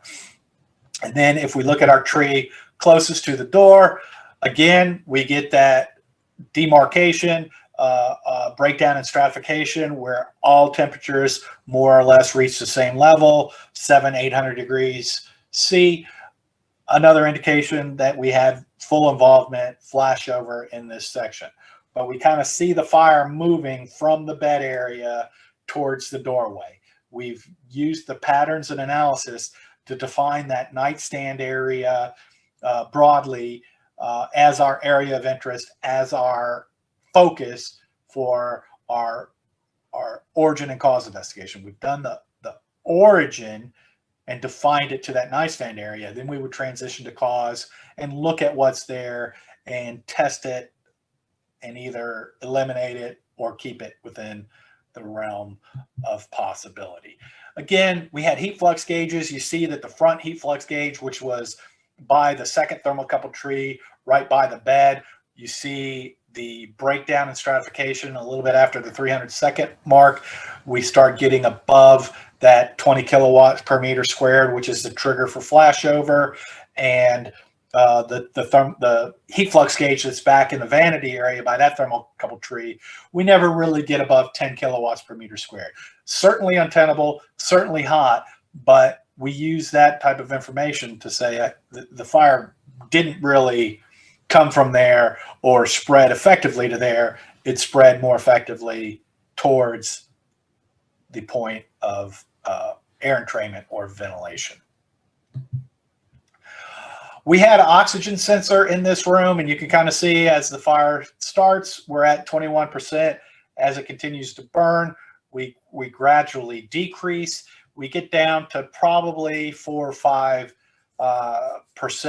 That oxygen sensor was at the head of the bed, on the nightstand side. So in that area, we get down to about 3 to 4% oxygen. The standard oxygen concentration is 21% in normal air. You can have flaming combustion to about 15%, and then smoldering down to 7 or 8%. It's certainly hot back there. We have no oxygen, but as we move closer to the doorway, we are entraining oxygen, so we do have free burning at the door. So I wanted to show you a video of this fire so we can kind of see how we put it all together. And so, again, this fire started in what we classified as our area of interest. You see it starts as a small trash can fire. You see the hot, buoyant smoke and gases rising to the ceiling. As they impact the ceiling, they will start spreading out and start forming that upper layer that will start preheating the rest of the items in the room. You see we had early smoke detector activation, a good indicator that life safety devices do enhance public safety. As the heat of the fire starts impacting the plastic trash can, you see it start melting and dripping down. That helps spread the fire. It starts almost serving as a pool fire. In this case, we've also ignited the bedclothes, and we are starting to have some thermal impact on the nightstand. You see more soot being developed as our effectiveness of combustion decreases. We're not burning all of the fuel efficiently, so more soot and byproducts are given off, and again, that helps build that upper layer. You see smoke and heat traveling through the bed, causing it to off-gas or pyrolyze, and you can kind of see how the flow of the fire is pulling those vapors back into it. That's an indication of how the airflow in the room is pulling air into the fire.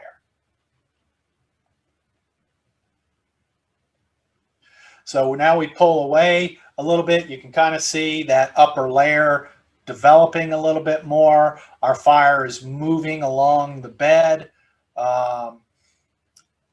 As we speed it up, you can see it continue. We see materials dropping down, but we see more soot and smoke being produced and accumulating in the upper environment. That hot layer starts impacting the other items in the room, bringing it to flashover. Now you can see here the air being pulled into the compartment to feed that fire. It's coming in below the neutral plane, but as it does, it kind of shears off some of the smoke layer, and it kind of gives you an indication of the airflow into this compartment. And you kind of see the nice glowing complete combustion at the base, and more smoke and soot above that.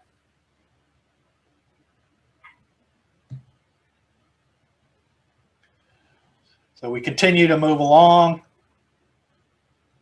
We see radiant ignition of the chair here. That upper layer ultimately transfers enough heat to it that we get that chair burning. and then the fire continues to move towards the doorway or the vent opening. And we continue to progress. Ultimately, the fire reaches the door. We see the outflow of hot smoke and gases through the upper portions of the door. We see air entrainment low. As that window fails, it allows a great exit of those hot gases, which raises the layer inside, which allows us to get more air in there. So it continues to feed our fire.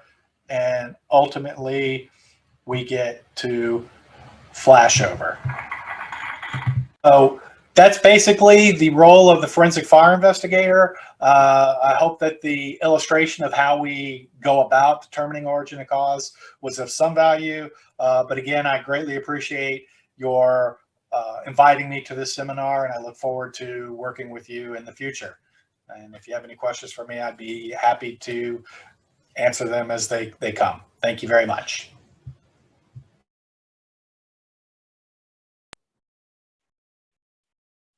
Thank you, sir, for sharing your great knowledge and experience with us. It was indeed a thought-provoking session. We have received ample of questions for Robert, sir, but unfortunately, as Robert, sir, is not here with us in person due to the time constraints here in India and Los Angeles, so we'll be answering all the doubts of our audience shortly. You may put all your further doubts in the comment section. Thank you so much, audience, for your patience. I hope this must have instilled a spark for the future field investigators. Moving on, the world of forensics has the power to identify you from the very trace evidence such as dust, sweat, earwax, and whatnot. With immense pleasure and excitement, may I now invite a great forensic biologist, Dr. Eugenio Diorioso, sir, who will be sharing his views on the topic titled New Challenges and Developments in Biological Evidence Detection. But before that, I would like to grab this opportunity to give his brief introduction. Dr. Eugenio Diorioso, sir, is a forensic biologist, General Director of Bioforensics Research Center, a private Italian institute that performs research in the field of forensic biology in the partnership with the University of Naples and different international forensic organizations and universities. From 2016, he is a consultant for the Italian Ministry of Justice about forensic DNA evidence. He is a teacher in the specialized course Diagnostic and Forensic Genetics offered by the University of Naples. He is a former researcher at the Copenhagen University and former adjunctive professor of forensic biology at the University of Milan. He has more than 100 publications in several journals, Italian and international. He is a consultant for the major Italian homicide cases such as Trece di Arba, Eleni Seste's homicide, etc. With this brief introduction, I request you, sir, to kindly address the audience. Over to you.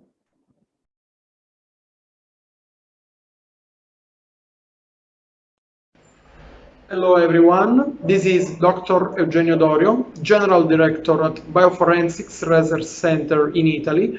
I would like to thank you for this kind invitation, and as a Bioforensics Research Center Institute, we are very, very proud to support the first international conference on forensic science that will be held online. And I would like to thank you, all the organizers of this very important event in the field of forensic science. So my thanks to the Forensic Corner, and my thanks to the National Forensic Science University.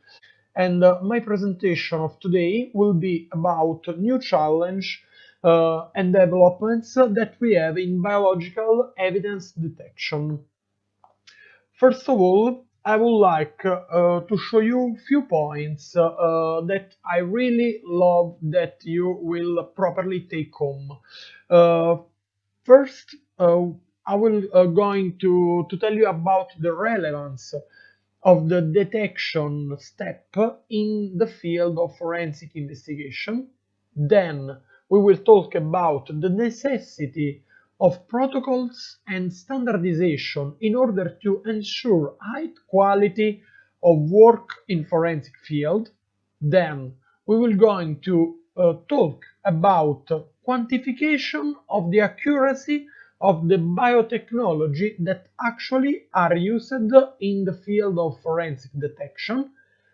Then we will talk about, I will going to present you some comparative studies referred to different research projects in the field of biological evidence detection.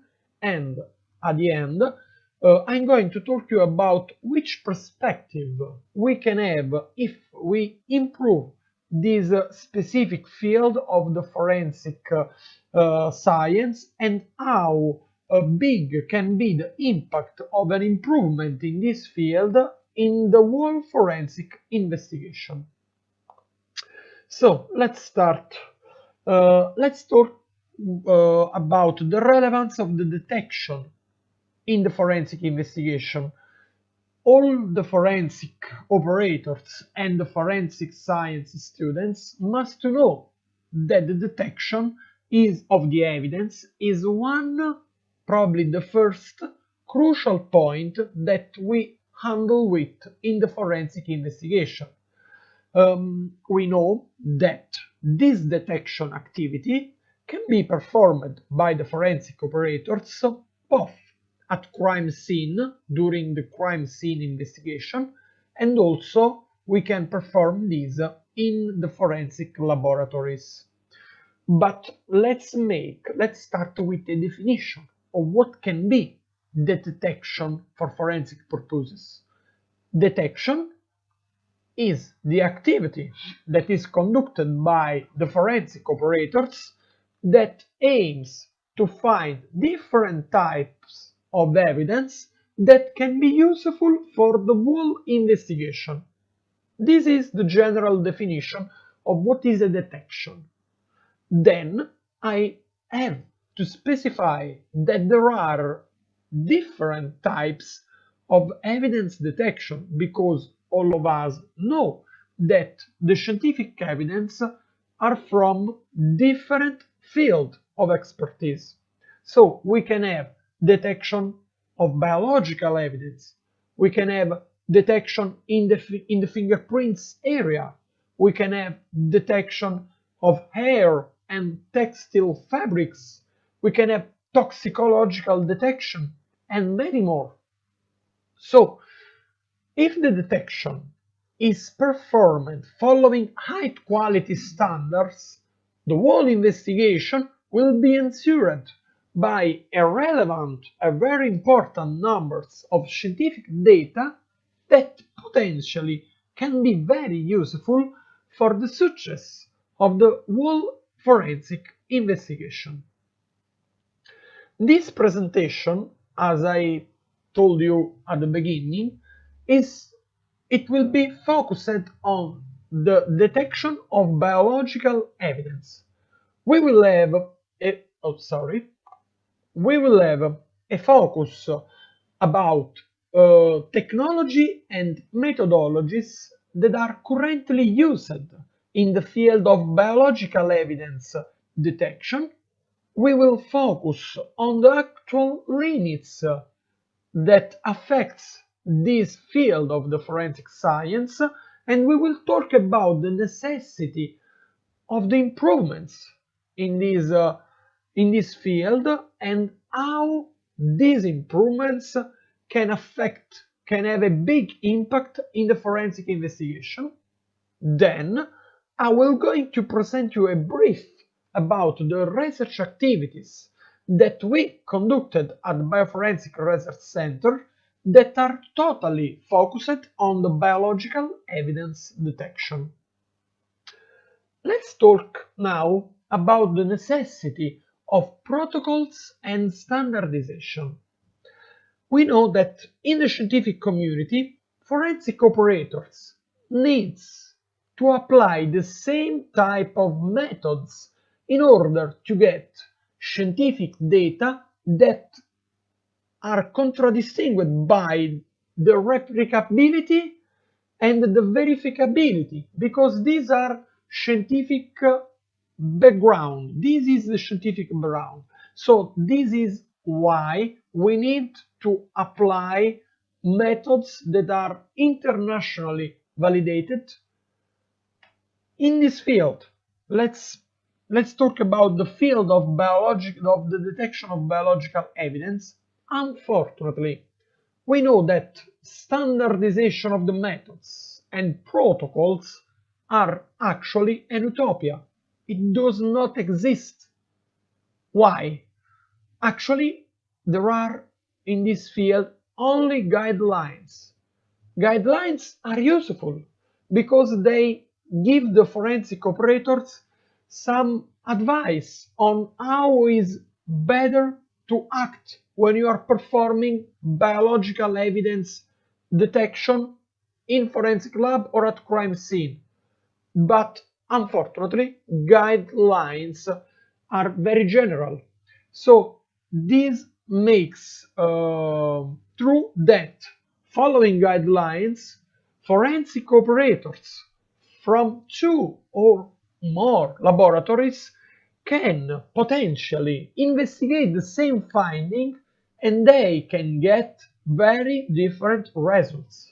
This is not scientific at all. That's why we need standardization and protocols. Only with protocols we can ensure repeatability of the results. This is why it's so important. And I also have to tell you that actually on the market, on the forensic market, there are several types of technology useful for the biological evidence detection, but many of these works quite differently from each other, and this make a little bit confusing how to properly operate with this new technology. This is why we need standardization and protocols. Let's go ahead. I just explained you why protocols are absolutely needed in this field, in the field of biological evidence detection, because just through protocols, the results that the forensic operators will obtain should be verifiable and repeatable in each country, in each lab, no matter operators, technology used, etc. The goal, the forensic scientist goal, is to get high quality work and repeatability results. And we can ensure this only following protocols. The research that we conducted at Bioforensics Research Center aims to standardize protocols for this specific field. And what I think that is strongly needed an international scientific commission on this field, because this must to be regulated properly. We must use the same approach that is used for forensic genetics. Well, there is a scientific commission and the DNA analysis performed must forcibly follow some standards, high quality standards, in order to ensure the quality of the data. We must apply the same concept and we must develop, I think, the same kind of international commission. Let's talk now about the quantification, about the accuracy related to the biotechnology that are used for biological evidence detection. There are no many previous studies in scientific literature. Please, you can have a look to this study reported here at the bottom of the slide. Detection of biological evidence using the Superlight S04, presented as a poster at the Human Identification Solution Conference that was held in Rome in 2018. This is a report of a research work that I conducted when I was a researcher at the Copenhagen University. In fact, in that study, we were able to assess that the human eyes, because we have to understand how accurate is the power of detection of the human eye and how much we can improve the power of the detection of the biological evidence using the new technology. Thanks to that data obtained from that research project, we were able to assess that the human eyes is able to identify up to 15, no more, 15% of the biological evidence present on a date finding. And this, you can see, this is a very low power of the detection that the human eye has. So we must totally to work on it in order to improve. Of course, the blood evidence are the more easy to detect evidence because it's characterized by the red phenotypical color. So also for the human eyes, it's very easy to see, but the not colored stain, such as semen, such as saliva, urine, or epithelial cell, they are not colored. So this is a problem sometimes when in forensic we're looking for them. Through this study, we were able to standardize a protocol in order to how to use properly alternative light source, and we saw that with development of two validated protocols, we were able to identify up to 97% of the biological evidence. We started from a 15%. So you can see how much we improved the power of the detection, standardized new and validated new methodology with the recent technology in this field.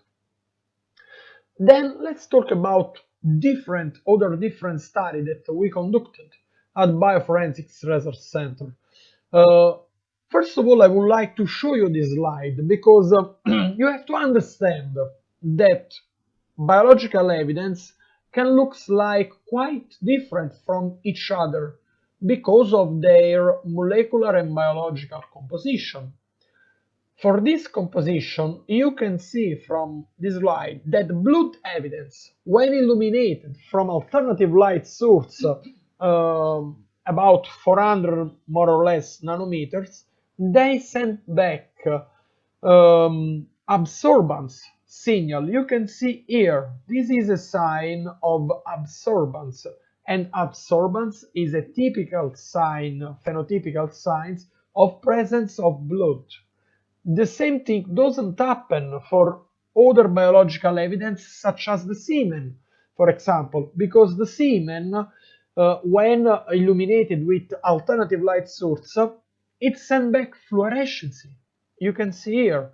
So the phenotypical signal of this biological evidence is very, very different, and forensic operators must be very good trained in order to be able to identify and correct to report this different signal in order to improve the quality of the biological identification and detection. These are a report data of a very recent study that we conducted at Bioforensic Research Center. This study was focused on the detection of blood stains on different substrates, different colored.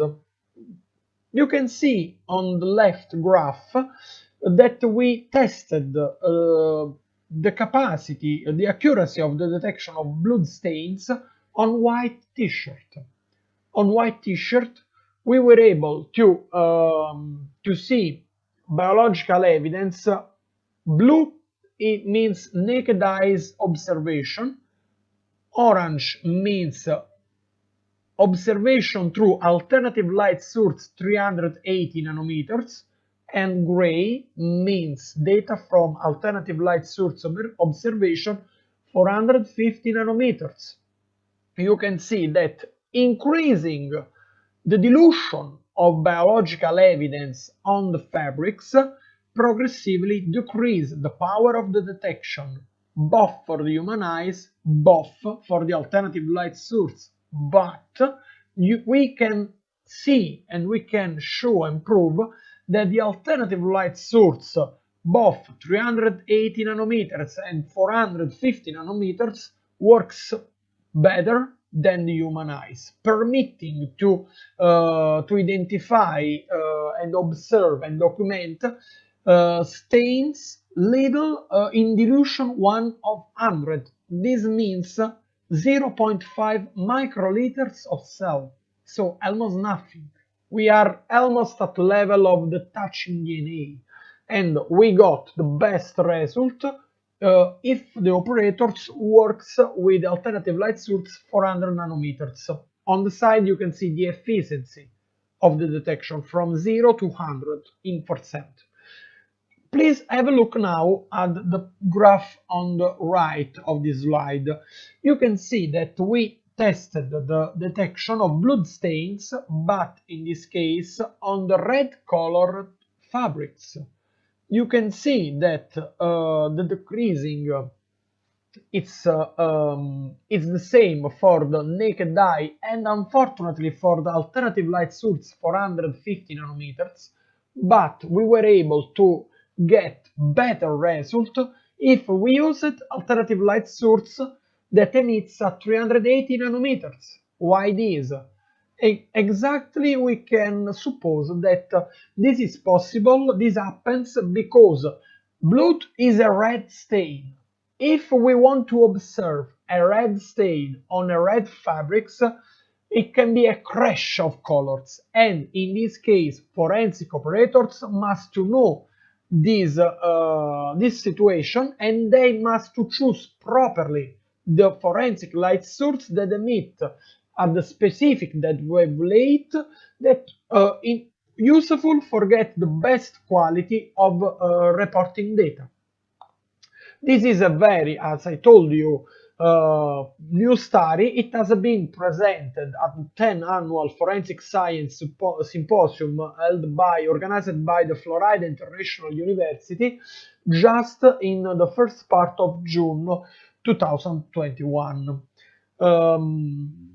So I just, of course, forensic operators must take into account that the typology of the substrates can affect directly the power of the detection. And for typology, we mean color of fabrics, porosity, and many other conditions.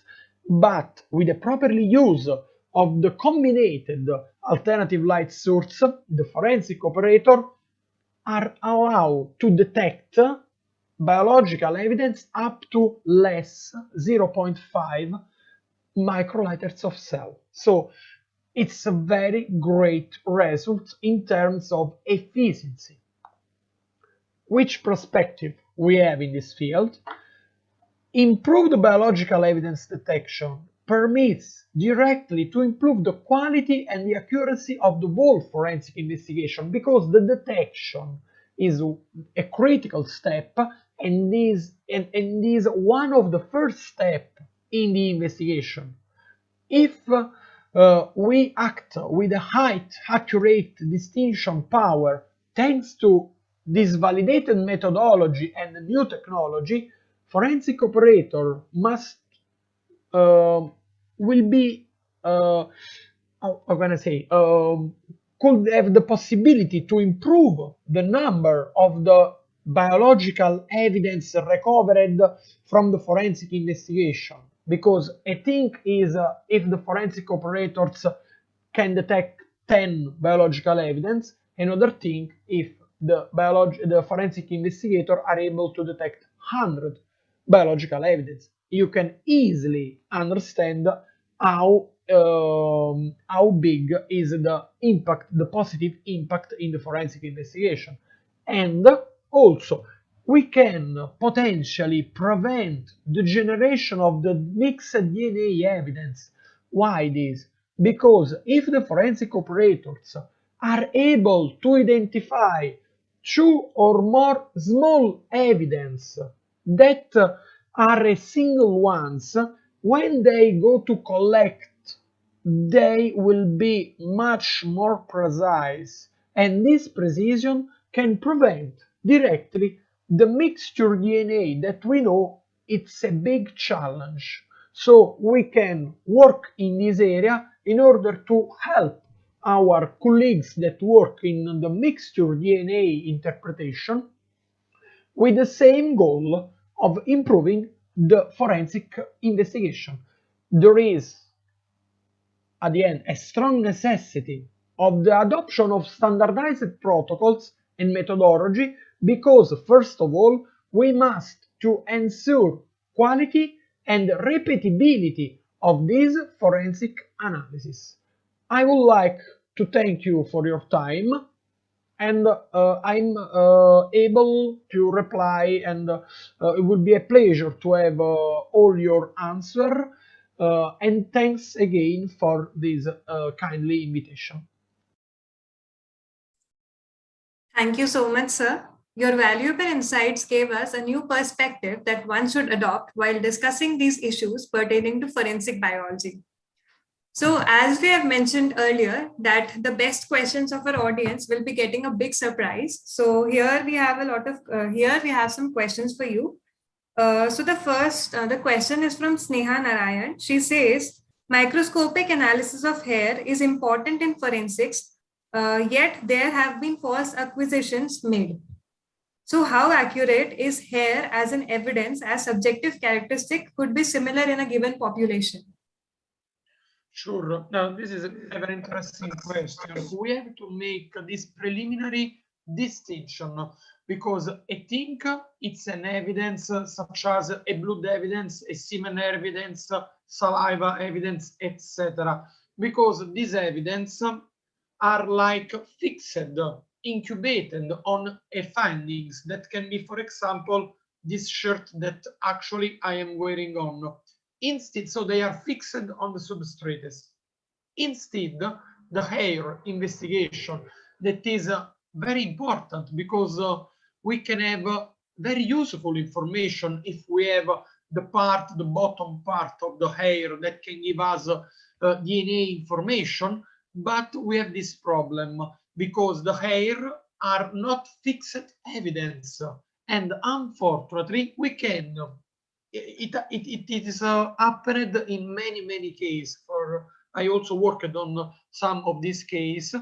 Unfortunately, this evidence, maybe you can find hair on a crime scene or on findings, but you will never sure if that hair evidence it could be related or not with the fact, with the crime that we have under investigation. That's why we prefer to use for the forensic application fixed evidence. But of course, the hair examination is very important. And in this case, the use of a microscopy, it can give lots of benefits. Okay, thank you so much, sir. We cannot take further doubts because of the time constraints. So here I would like to hand over to Ashika for revealing a surprise for us. Thank you, Nandini. So here's a surprise for our audience. We are extremely proud and blessed to announce and tell our respected audience that we were very fortunate to get a letter in the form of blessings from our Honorable Chief Minister of Gujarat, India, Vijay Rupani sir. This would not have been possible without your efforts, Mr. Shamik Bhatt. So now I would like to call our very own national speaker of the event, Dr. Rajesh Babu sir, who is the Associate Dean of the School of Medico-Legal Studies, National Forensic Sciences University, India, to give a vote of thanks. Over to you, sir. In fact, it was a very pleasant surprise for me. And moreover, at the time that we are starting the session itself, I could get such a message from our Vice Chancellor that there is a appreciation share to you so that you people will also look at it. Are you able to see? Are you able to? Just a second, sir. Sir, yes, sir. We are sharing the letter just now. Just a minute, sir.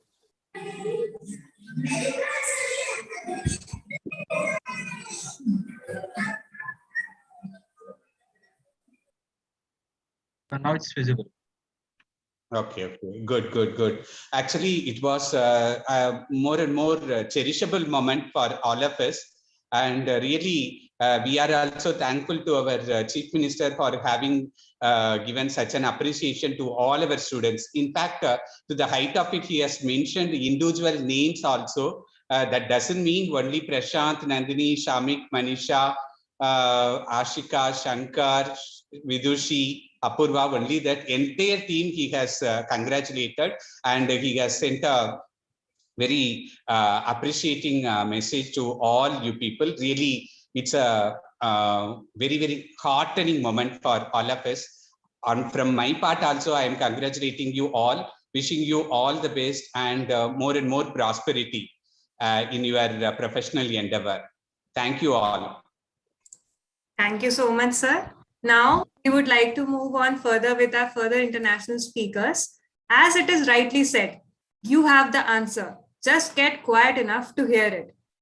Ladies and gentlemen, may I now take this opportunity to proceed with our next extremely experienced and proficient speaker of the day, Mr. Claude Steger, sir. He was the former chief criminal investigator at the Washington State and Attorney General Homicide Investigation. He has been tracking system tracks and supporting homicide investigations in the Washington State. He retired from 2016 from the Seattle Police Department, where he had worked since 1979. He was assigned as a detective in 1990 and was a homicide detective from 1994 to 2016. He has investigated and assisted with investigating hundreds of homicides and officer-involved shootings during that time, including serial murders, mass murders, acts of domestic terrorism resulting in death. He is the Director of Investigations, consulting for the American Investigative Society of Cold Cases, AISOCC, a national non-profit organization that reviews and recommends steps for investigators to take across the US in cold case murder investigations. He is also the Director of Investigations for the Midwest Cold Case Task Force, which assists in investigation of cold case murders in the Midwest United States. With this, I invite you on the platform. Over to you, sir.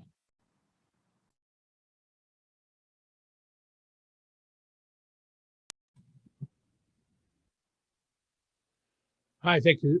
Thank you for that introduction. As you just heard, my name is Claude Steger. I'm going to talk a bit about the American Investigative Society of Cold Cases, or ASOC, a group which I've been involved in that looks at cold case murders from across the U.S. And I'll share the screen here.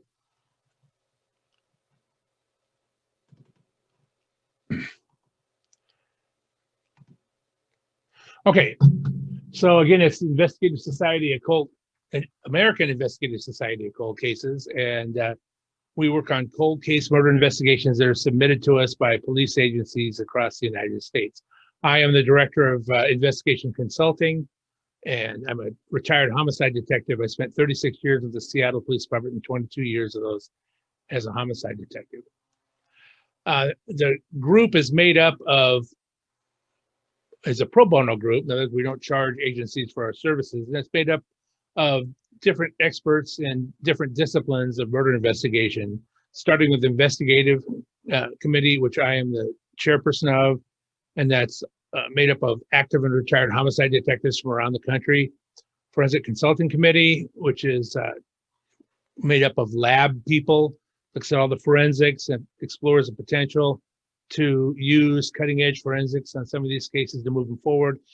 And the behavioral, which is staffed by forensic psychiatrists, psychologists, and other experts in behavioral sciences realm, talking about psychological motivation and things like that, if it's appropriate in the case. Not all cases is that appropriate, and some of it is and some of it isn't.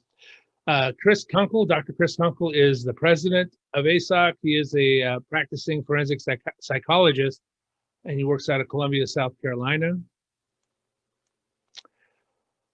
Dr. Lee Meller is an internationally recognized expert in serial killers, author, and podcaster from Toronto, Ontario, Canada, and he is the head of and the vice president of the group, as well as the head of the behavioral committee.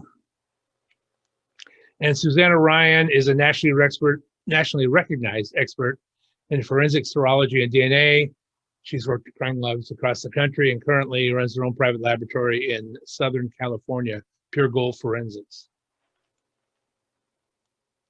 And me, like I said before, I'm a homicide detective.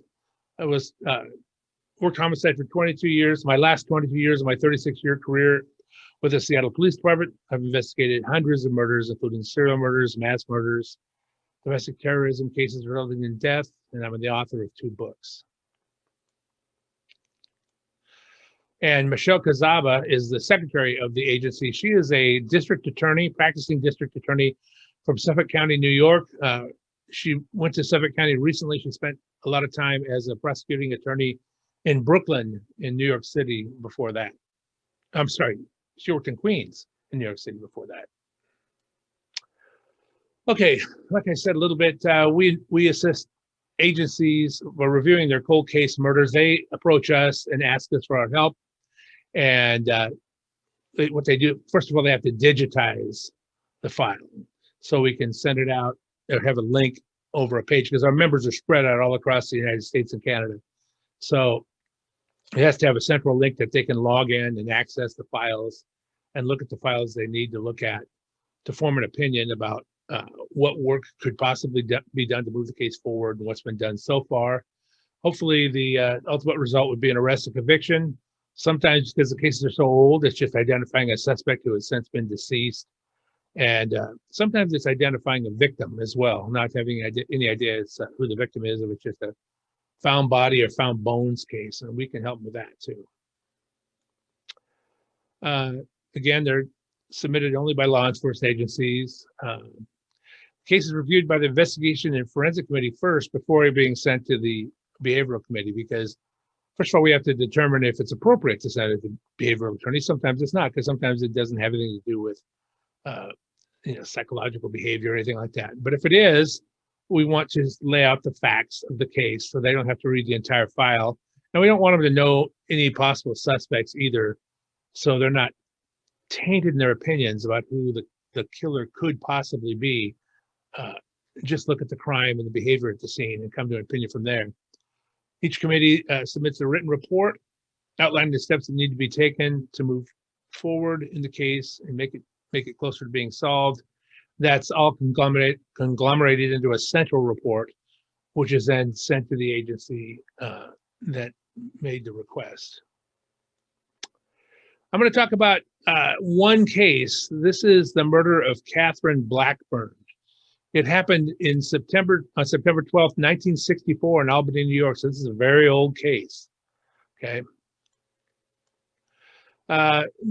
Ms. Blackburn was 50 years old. She lived in a 2-story house in Albany, New York. She lived downstairs and rented out the upstairs. She had some friends over that day and said, well, I have somebody coming over to look at the upstairs apartment, so I'll call you guys later. And they all took off. She was a devout Catholic, and it was very unusual for her not to show up at Mass. And that was a Saturday night. So Sunday morning the next day, she didn't show up. When she didn't show up for work on the following Monday, people got really worried. And Blackburn's 19-year-old niece, went to her house to check on her. The niece found Blackburn dead in the upstairs part of the house. She was found murdered upstairs in her home. This is where she lived. That's a current day photograph of the scene of the building. That building no longer exists. You can see it's an old picture, old police vehicles outside, 2 stories with a basement below. She was found in the upper area of the building. She suffered post-mortem sexual mutilation. And in case you don't know what that means, things were done to her after death. Sexual things were done to her after death, sexual mutilation. It was covered pretty extensively at the time, and the local news stories did it. Matter of fact, recently after our involvement, it's been picked up again, and a lot of television stations in the last couple of years have been airing updates on the case and what's going on. But it was a terrible case, and especially in 1964, it was pretty unusual. In 1964, the term serial killer wasn't bandied about much. Not that we know that this was a serial killer, although there's so much done in this case that my colleagues and I agree this isn't the first case this person's done. There's so much specific pathology and psychology in this case that he seems to have done it before. I mean, the only thing close to a serial killer you had then was the Boston Strangler, Albert DeSalvo in Boston, a couple hundred miles away from Albany, and they didn't even call him a serial killer, but he was killing nurses up in that area at that time. This is the crime scene diagram of the upstairs. You can see the different bedrooms, a living room area, the stairwell, and here in the middle, you can kind of see the outline of the body, and that's where she was found, between a bedroom and another room that has a bathroom.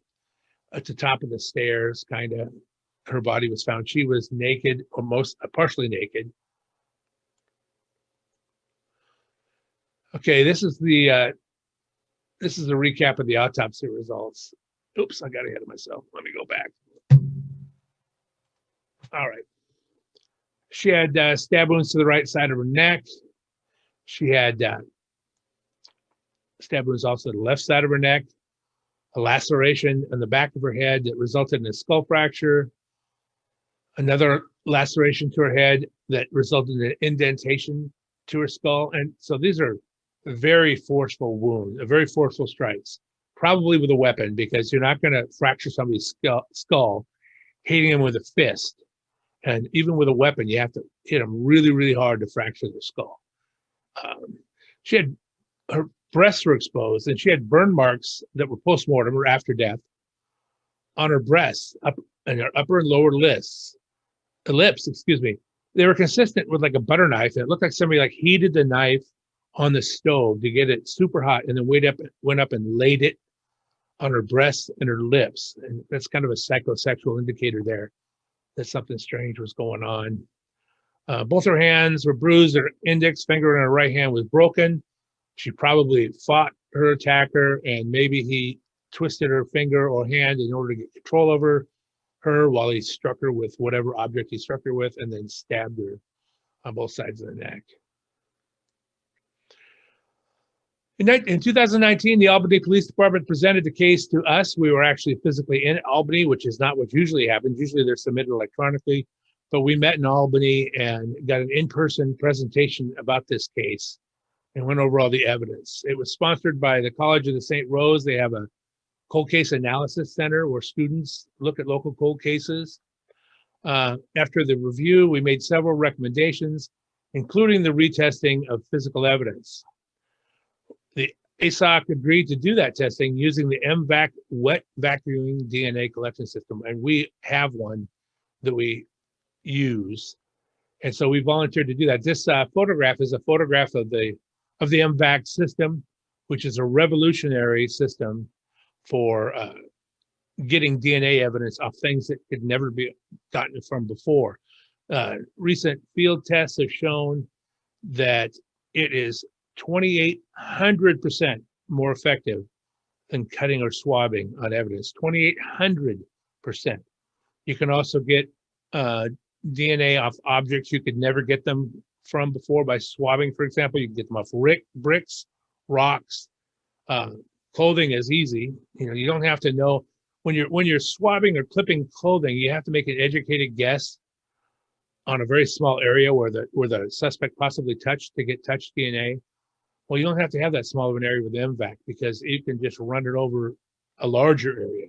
And what it does is the handle that you can see over here, it's like a wet vacuuming system. This, by the way, is about the size of a carry-on luggage. And you see it's got a handle and roller, so it can be towed like that. This handle and the tubing are one-use items. They're only used once and thrown away. They have to be replaced every time so you don't have cross-contamination.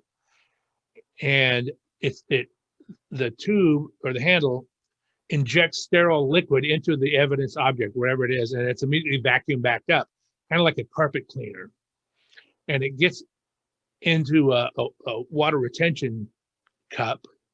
And then once you're done with that area you're going to test, you pour that liquid through a filter, and the filter collects the objects and the DNA as it passes through it.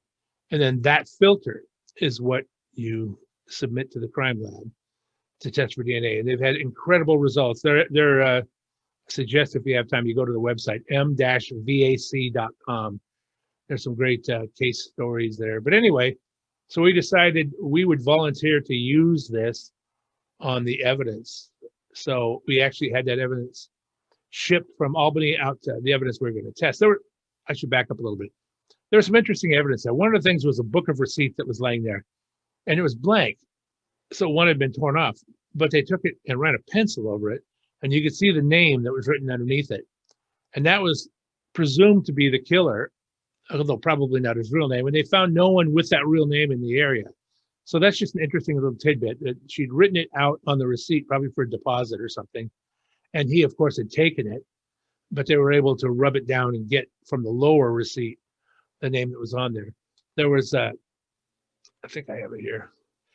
Okay, this is the evidence that was sent and tested, included the sheets that the killer used in the commission of the murder. You know, now you don't have to have biological fluid to get DNA. You can have touch DNA.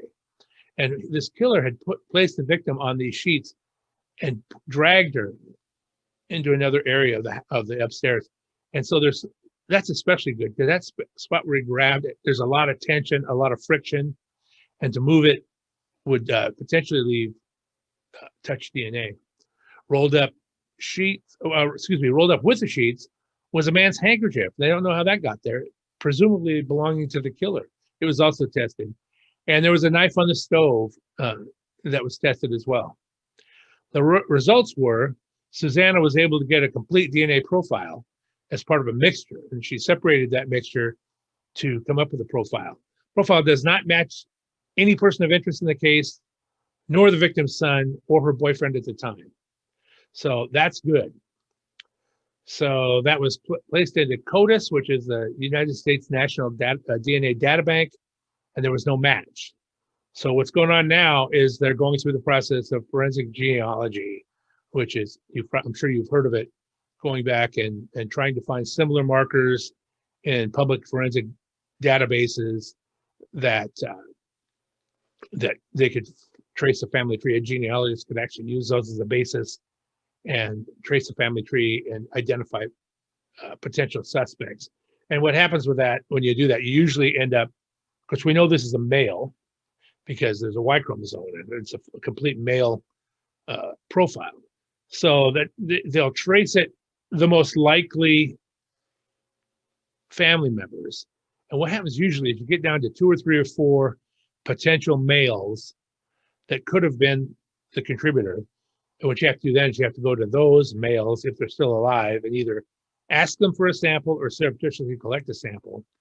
And if they're dead, you would go to their immediate family and ask them for a sample. Last case scenario, you would exhume the body and take a sample directly from the body. But when you do that, that direct test of the suspect to the sample is the only physical evidence in this case. The genealogy is simply a lead that tells you where to look. It's probably very likely that this killer is deceased today. So hopefully we'll get something to show a person. One of the things you might know, in this case, we're looking for somebody who's been arrested before, maybe a sexually deviant suspect. So one of the things you're going to do when you get these people is you're going to run them and see if they have criminal history and what it was. And if you have one that sticks out, having been arrested for similar things like rape and things like that, which today he'd be in the CODIS databank, but back in the 60s, there's no such thing. And he probably wasn't arrested after DNA was used forensically. So that's the person you're going to look at first. You can eliminate other people. And if you have multiple people that have that history, then you can go back and maybe find something that belonged to them. If there's blood somewhere, maybe Sometimes in the prison system, they have blood samples or DNA cards or whatever that were taken at the time. You'd go to those. But anyway, so hopefully this case, it'll be a great win if that case is solved. The detectives at Albany, New York have done a fantastic job of digging this case out and looking at it and bringing it forward along with the students at the College of the St. Rose in Albany. The thing about these cases is there are a lot of really solvable cases, cold cases around the US and Canada, and I'm sure in India and other countries as well. The problem is they're sitting on a shelf somewhere, and somebody has to take the initiative to pull that case down and start looking at it and use the processes that have advanced so far in the last few years. I tell people all the time, forensic processing has made more progress in the last 5 or 6 years than it's made in the previous 40 years. It's just leaps and bounds, and you have to take the case down and actually work it. And a lot of times there's very little time to do that because other cases are coming in. Our website, American Investigative Society of Cold Cases, AISOCC.com, and that is that's the end of my presentation. So thank you guys for listening. I look forward to participating in the meeting this conference as it goes on in the next couple of days, and I wish you the best of luck. Thank you very much. Thank you, sir, for giving your valuable insights on the topic of cold case murder investigation. I'm pretty sure your address must have raised several people's interest on cold cases, especially related to homicide. As Floyd sir is not there with us in person due to the time constraints here in India and USA, so we'll be answering all the doubts of our audience shortly. Thank you, audience, for your patience and support. So friends, as we are drifting towards the end of our session, I would request you all to be ready for the quiz session. We'll be circulating the links soon through your mail IDs after the upcoming talk. Moving on to the next international expert talk. Mine is a gruesome job, but for a scientist with a love for the mechanics of the human body, a great one. Moving on with the next distinguished personality to honor us with his presence is Professor Dr. Michael Freeman, sir, who is a tenured associate professor of medicine and epidemiology at Maastricht.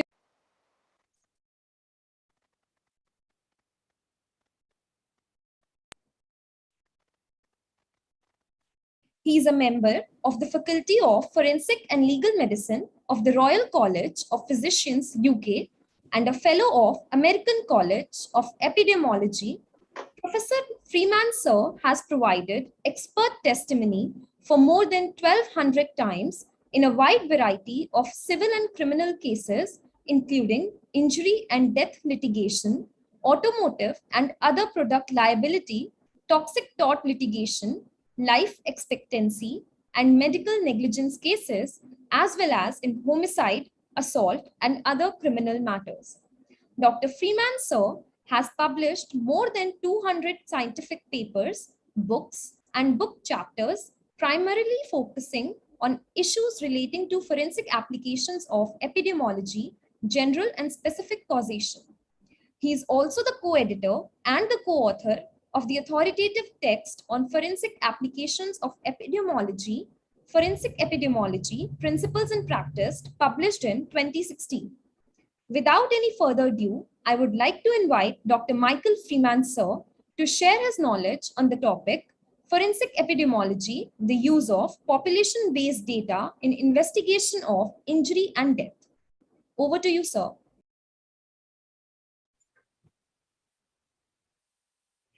Hello, I'm Michael Freeman. I am a professor of forensic medicine at Maastricht University in Maastricht, the Netherlands. I am delighted to be chatting with you today.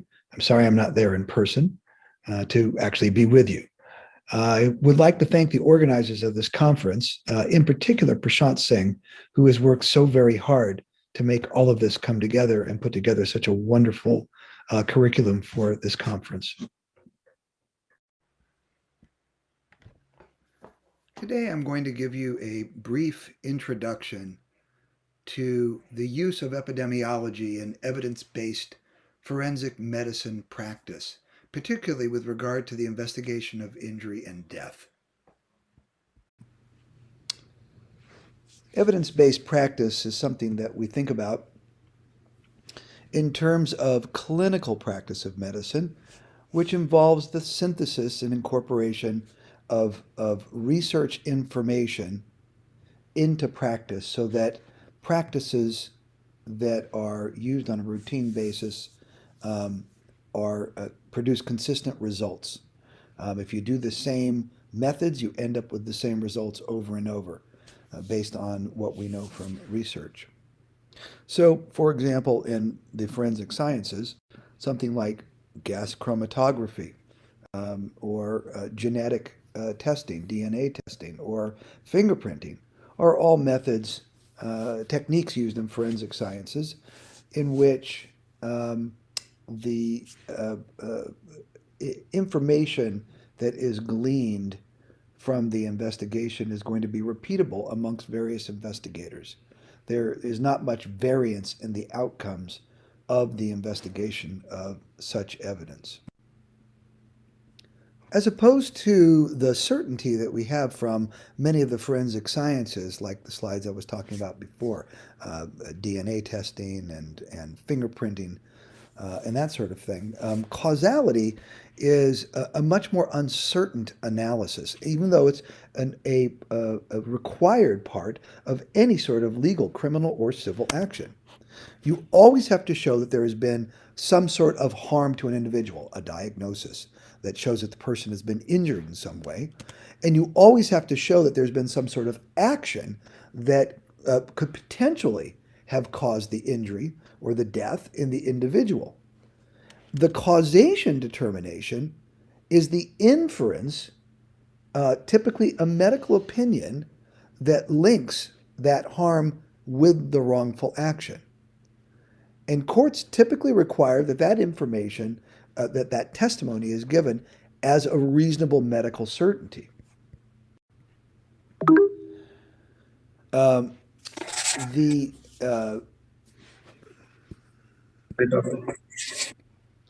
Courts typically require that evidence be given to some degree of certainty, a probabilistic term, such as what is a reasonable scientific or a medical certainty, depending on the expertise of the individual giving the information.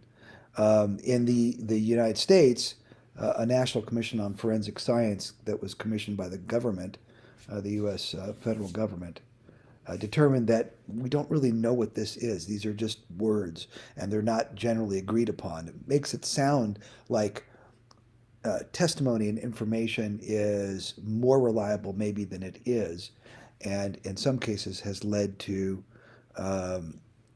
unsafe convictions because of bad forensic testimony.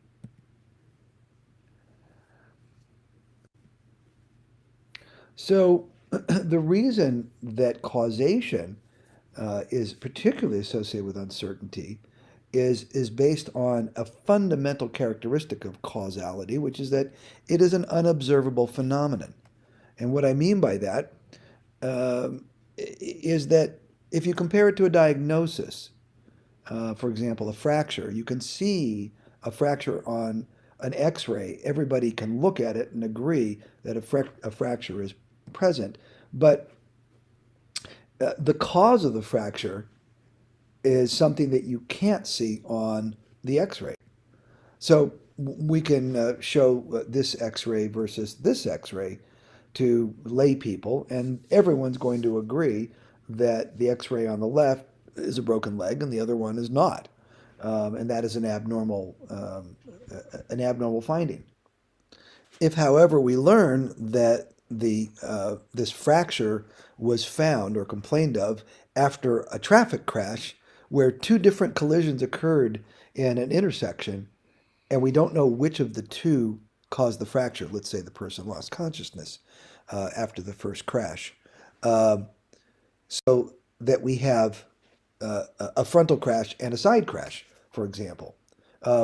we would have no way of saying which of the crashes was the cause as any kind of certainty, because it's not like the X-ray. You can't look at the fracture and know which of the crashes caused the injury. And so you then have to make a risk comparison. If I tell you that the frontal crash here on the left, which let's say is the second crash, has a 20 times greater chance of causing a femur fracture than the crash on the right, which is to say a crash from the side, then we would say, well, it's 20 times more likely it's going to be the frontal crash that caused it. So risk is something that we understand from population-based data. So for example, if we ask who is more likely to have a heart attack tomorrow, we would all say that the fit-looking gentleman on the left is the guy who's going to do fine, and the guy on the right is the one who's more likely to have a heart attack. But the reason that we do that is that it comes from epidemiologic study. We can't just look at one person and say, I can see the heart attack. I can see this person's future. That's where risk comes from. Risk is population-based, and it comes from epidemiologic study. Epidemiologic study, everybody knows what epidemiology is now because, of course, of COVID. But it's a medical discipline that looks at populations of people with similar injury or disease or exposure characteristics to try to understand the nature of those injuries, diseases, or exposures. So the purpose typically is just to describe things like distribution. How often do certain populations get sick or injured versus other populations? What is it that predicts injury or disease within populations? Risk factors. And then, of course, prevention. What is it that works to stop injury or disease? When you're talking about forensic medicine, forensic science, forensic determinations of cause, you will find that epidemiologic concepts are woven into all aspects of causation opinions. That's not always obvious, but if you think, for example, of a very notorious, as an example of how epidemiologic concepts are underlying a lot of determinations, is this very well-known case, which is the murder of George Floyd. I was one of the prosecution experts in this case, and I was specifically brought in to look at the risk that Mr. Floyd would have died from other factors other than the homicidal actions of the police officer at the time of his death. The prosecution obviously said that Mr. Floyd died due to the assault, but the defense raised all sorts of defenses. He basically saying that if he was at home watching TV, the level of fentanyl in his body, or his heart disease, or even carbon monoxide inhalation being close to the exhaust pipe of the vehicle, all of those things were just as likely to have killed him. The epidemiologic part is to actually compare those probabilities. And so my analysis, I said, it's more than 99% probable that you'll kill somebody if you block the blood flowing to their head for at least 4 minutes after they've lost consciousness and can't resist.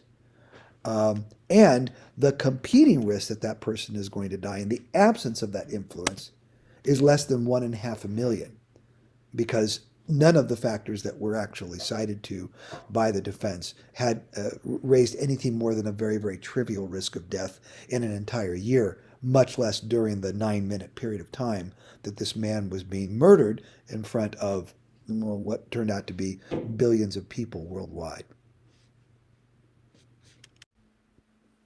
This state of affairs leaves us with something of a knowledge gap. And that knowledge gap exists because the people who are making determinations of individual causation in a forensic setting, forensic pathologists, forensic medical practitioners, and others, they're essentially making a comparison of risk, even if they don't overtly state it.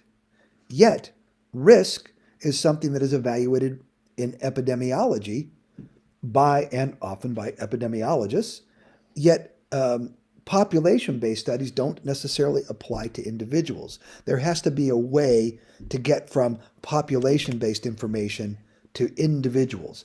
And because there is no standardized training in medical schools or forensic medicine programs and other programs for how causation is assessed, this creates even more confusion potentially when we're talking about a medical, legal, or forensic setting and a determination of causation.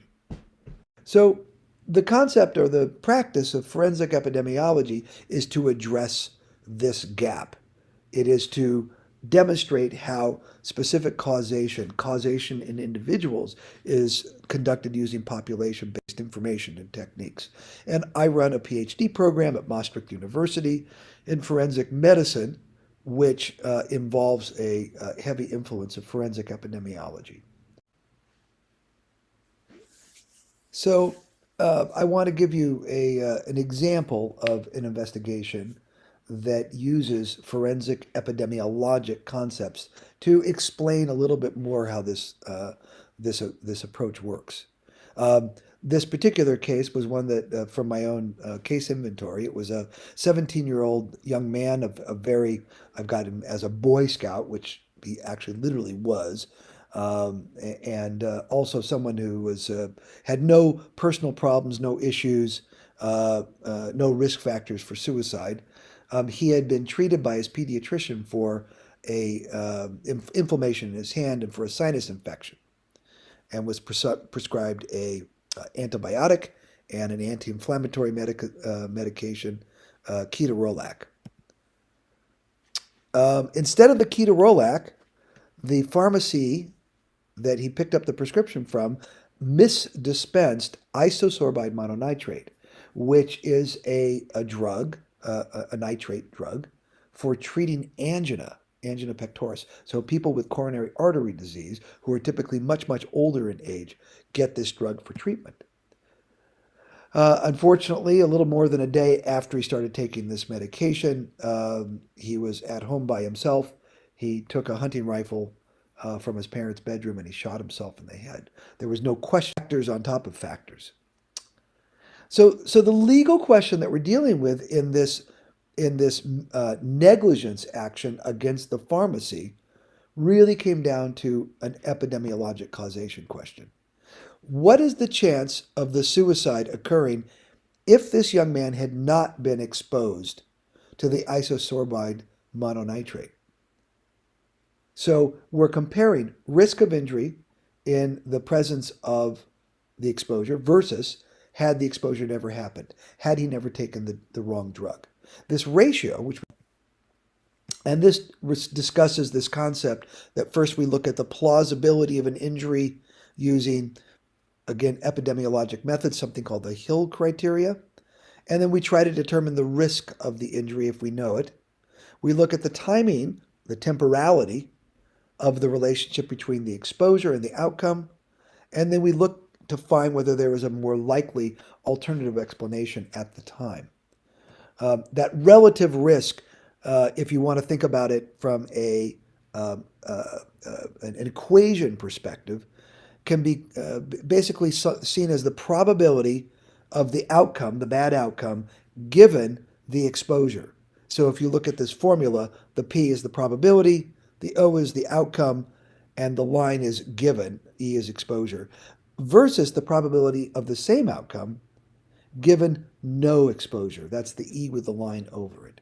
So if we go back to the example I used before, which is the death of George Floyd, and we say there's a more than 99% chance that if you kneel on somebody's neck and compress the great vessels going to their head, and you do it for more than 4 minutes after they've lost consciousness and cannot resist, that the chance that you're going to kill them versus the chance that they're going to die at the same time, particularly given this man's risk factors being less than 1 in 500,000, can be turned into a ratio.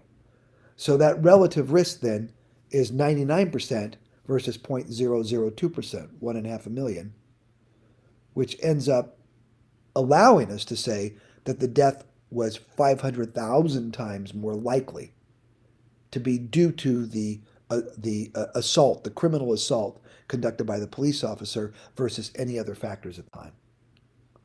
So in our suicide case, we looked at plausibility. The first step was just to find out whether or not this drug could cause suicidal behavior, and that comes from a review of the world literature.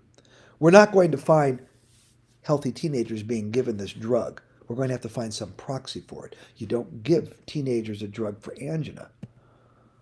And we're going to apply these causal criteria, which are simple rules basically for assessing, is it reasonable that exposure to this drug was a potential cause of the suicide. And there are a series of these various factors which I'm going to make available a publication on this actual case, which describes in a little bit of more detail for the viewers. So the only piece of literature that in any way described suicidal ideation associated with this drug, or a drug just like it, isosorbide dinitrate, as opposed to mononitrate, virtually identical actions, was this particular paper of an older woman who had suicidal ideation after taking the drug. The next step was to look at a very large database from the Federal Food and Drug Administration in the United States called the Adverse Event Reporting System. An analysis was performed to assess whether suicidal ideation or suicide is a adverse event reported for this drug. And what we found when we did this analysis was that it was 6.4 times more likely that this drug would be associated with suicidal ideation or completed suicide. So we concluded it was plausible, at least, that this young man's suicide resulted from the effects of the exposure to the drug. We don't know what that risk is because there's no way to assess it, however. The timing or temporal factors were very clear in this case. First, we're looking at the concept of proximity, which is where the actions within a reasonable time frame relative to how the drug would be expected to affect this young man, and was there enough drug, enough time for the drug to have acted at the same point in time. And what we could say from that was that it was a very close relationship between the suicide and the first dose, only 29 hours later, and that the last dose was still present in his body because it had only been taken 2 to 3 hours before the suicide. The last step is to look at alternative causes, because as I mentioned, we don't actually know what the risk of suicidality or a completed suicide is in a teenager who's given a drug because he's part of a population that's never given this particular drug.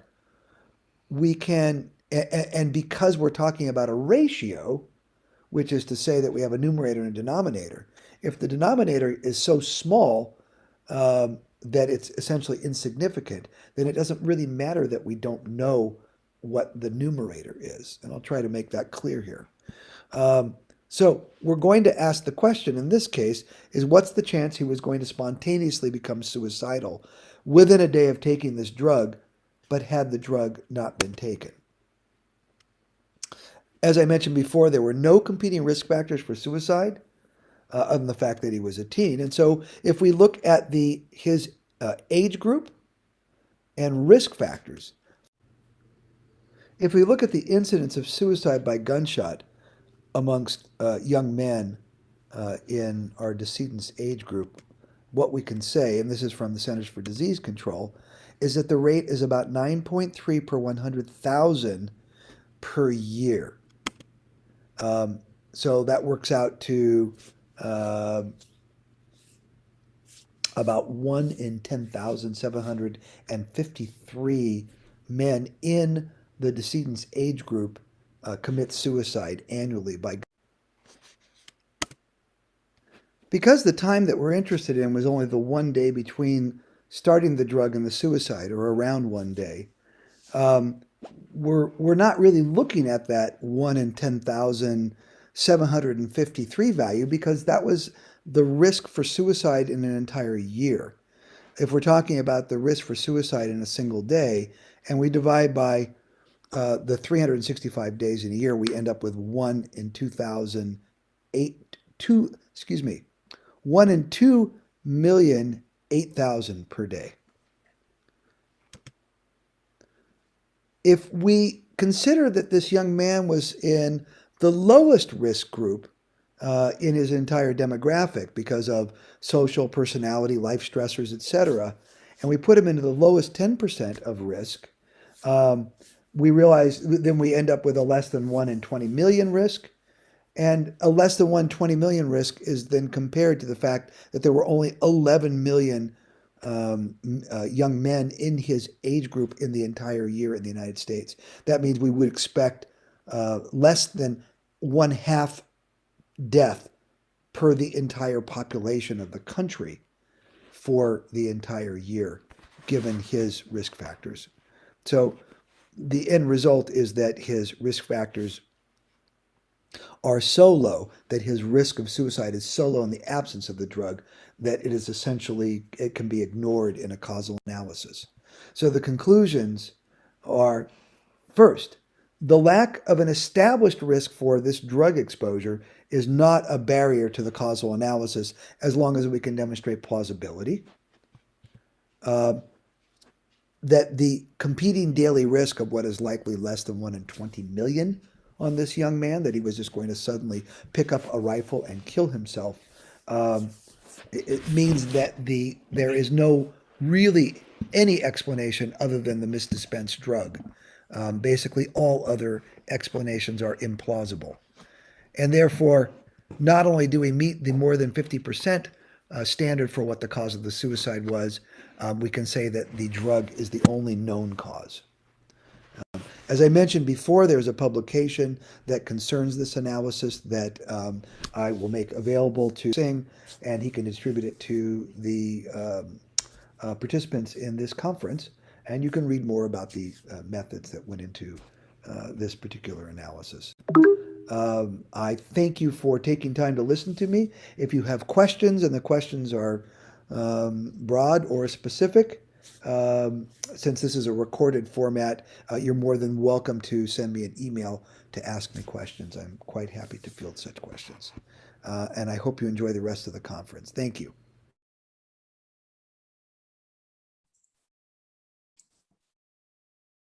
What an extraordinary session it was. Thank you, sir, for your valuable words. As Michael sir is not there with us in person due to the time constraints here in India and USA, so we will be answering all the doubts of our audience shortly.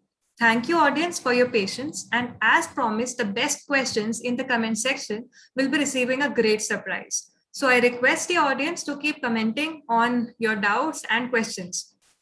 So Ashika, now it's the time for us to discuss some facts. What do you say?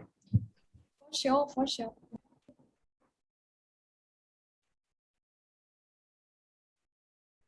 So Nandini, do you know that if unwound and linked together, the strands of DNA in each of your cells would be 6 feet long? With 100 trillion cells in your body, that means if all your DNA were put end to end, it would stretch over 100 billion miles. That's hundreds of round trips to the sun. Oh, is that so? That's really a great fact. Also, it's rightly said that a picture is worth 1,000 words. However, few investigators may realize that a picture may also contain 1,000 measurements. This technique involving photo measurements is called photogrammetry, which is a technique increasingly being used in forensic investigations now. Photogrammetry is the art, science, and technology of obtaining reliable information about physical objects and the environment through processes of recording, measuring, and interpreting photographic images and patterns of electromagnetic radiant energy and other phenomena. From this, I remembered one point, Ashika, that have you heard about 4D fingerprinting? Not really. What exactly is that? Actually, 4D printing is gaining popularity in the creation of self-healing substances for tissue engineering and manufacturing applications. Like that there was a research team that was led by Eben Alsberg, and they basically created new 4D materials that was based on gelatin-like hydrogels that are alternate shape in reaction to water, and they are cell compatible and recyclable, making them ideal choices for the enhanced tissue engineering. So these hydrogels, they may also maintain very high cell densities, allowing for a dense seeding of cells. In addition, they also discovered that the system can be calibrated to control the time and degree of the shape alteration.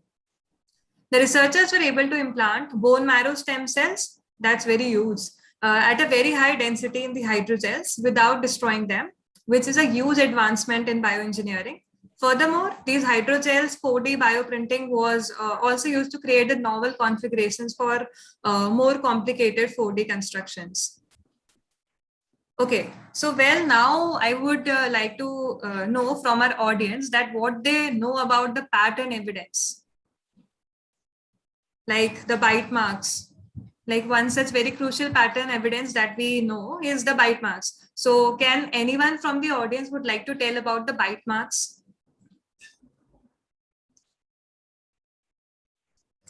Let's wait for their comments.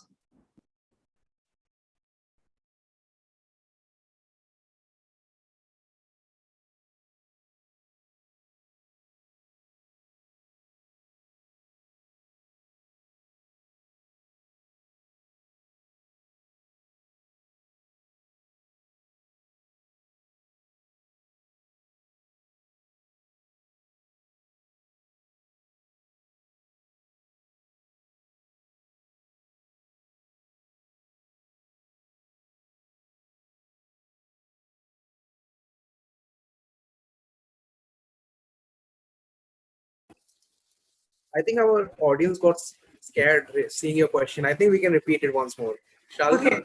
Yeah, we shall repeat the question. I have asked the audience that what they know about the pattern evidence. Like we have heard about a lot of times bite marks. Even Emilio sir discussed about the bite marks. So we want our audience to answer that what do they mean by bite marks?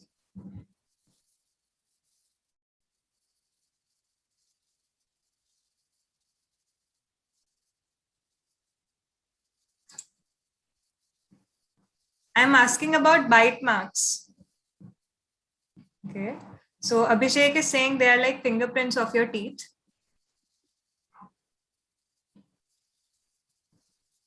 Okay, audience is active. They are not sleeping. Yeah, they are. Okay, Ratna is saying bite mark is also like a fingerprint. It is unique in every single person and and every single person has a different trace. Fine. Who else would like to answer? Okay, we have Adit. He says each bite marks by the same person is completely different. Shambhavi again says bite marks caused by the pressure of teeth on any article. Okay. Sneha is commenting a lot and she says hemorrhage, artifact, avulsion, laceration, contusion, incision are the certain patterns of bite marks that indicate the different patterns in which the skin can be bitten off. Well, that's great. Okay, Asika, so let's reveal the answer. For sure. Bite marks are nothing but a valuable type of impression evidence that can be used to identify or eliminate a suspect. They sometimes appear as characteristic curved bruises on the flesh of victims of sexual assault or child abuse. The odontologist will study a dental cast of such bite mark and compare them with the dental impressions made from suspects. Bite marks may also be found in soft materials at the scene of crime, such as cheese, chocolate, pencil, apples, etc. They can be an important form of individualizing evidence in the hands of the forensic odontologist. Bite mark evidence has been used in the trials of many criminals, including the very famous serial killer Ted Bundy. Okay, Ratna is sharing one more answer. She is saying that from the bite marks and specialists can find age, height, and sex of a person. Yeah, that's true. Also, Swikriti said as it was beneficial in the Ted Bundy case. That is also right. Okay, fine. So let's move on to our next fact point. Okay, I would also like to acquaint our audience with the fact of Thomas T. Noguchi. He said that I love to enter the crime scene from the kitchen. I repeat, I love to enter the crime scene from the kitchen. So I would like to ask our respected audience that why does he say so? That I would love to enter the crime scene from the kitchen.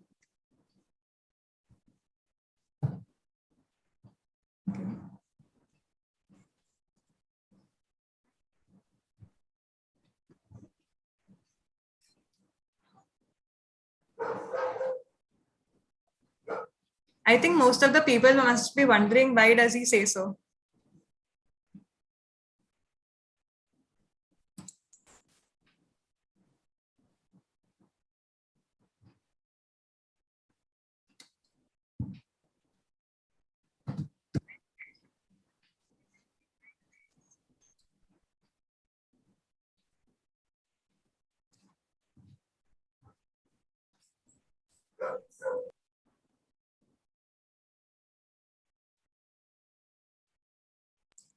Okay, any guesses, audience? We will reveal the answer, but we want your guess.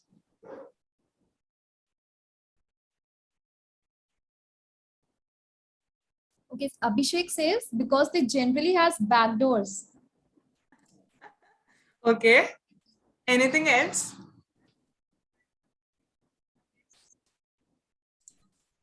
Neelkamal Bhattu says, psychologically, after committing a crime, you feel thirsty due to adrenaline rush. Hence, the criminal might go for drinking water and hence leave evidence. Wow, great thought. Okay, Pankti says, most accessible area, easy to enter, or maybe he just likes to eat. Yeah, that's great. Okay, any more you have answers? Yeah, we have more answers. K. Dilip Devroy says, okay, they are saying about bite marks. Bite marks are the individual marks. Most of bite marks similar, and we can estimate the age, race, etc. We can link the evidence to the person. Fine. Okay, they are talking about bite marks only. Khushi Agarwal says that bite marks contain saliva, which may be help in DNA analysis. Fine.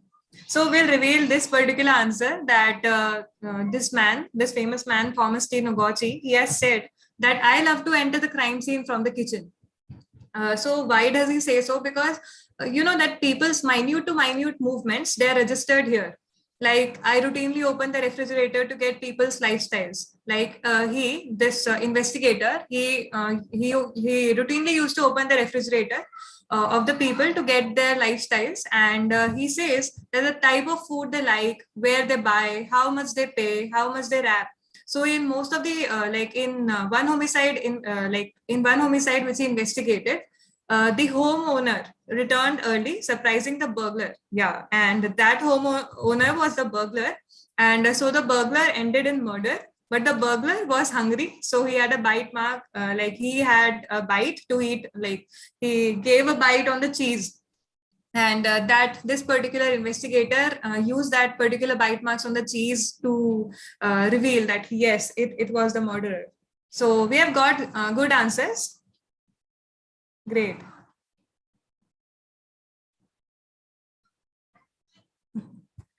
Okay. Over to you, Prashant.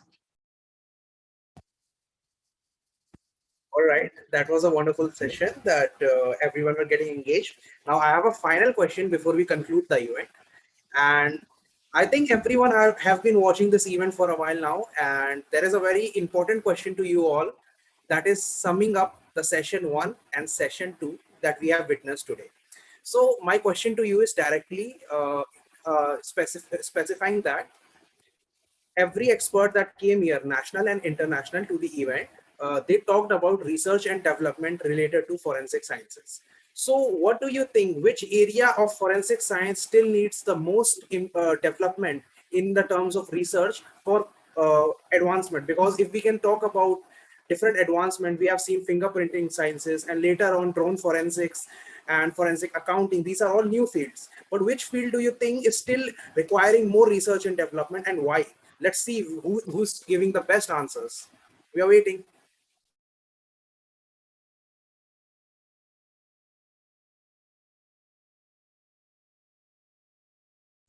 Okay, so your question is basically what I interpreted, that what research areas that can be there in the forensic sciences, right?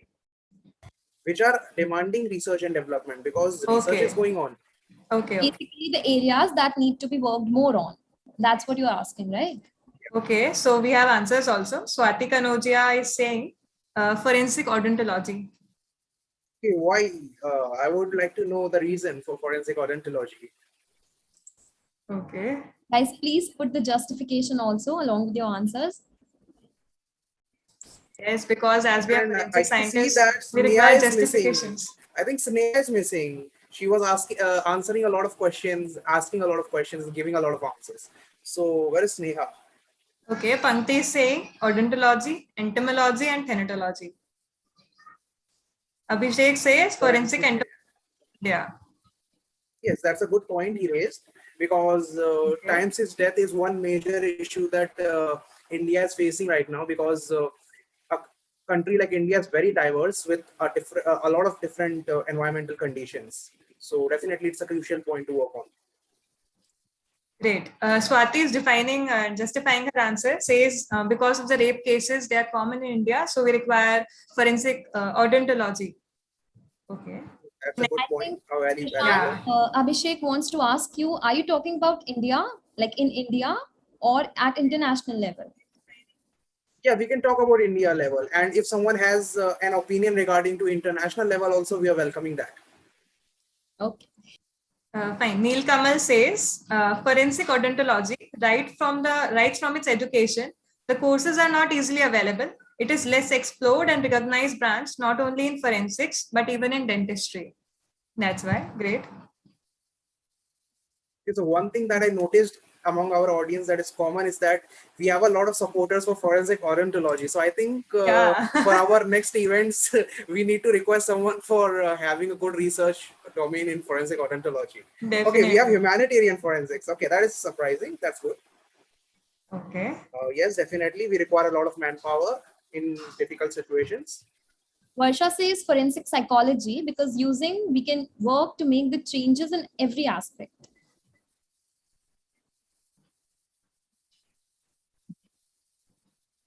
Okay, Swikriti says criminology and behavioral science still requires awareness and promotion. This is because behavioral influences the perpetrator activities. That's very true and very nice point. Sneha is back those again. Behavior studies always require a confirmatory analysis, which is always a big hectic issue in India, especially because confirmatory analysis usually take a lot of time or maybe are left under.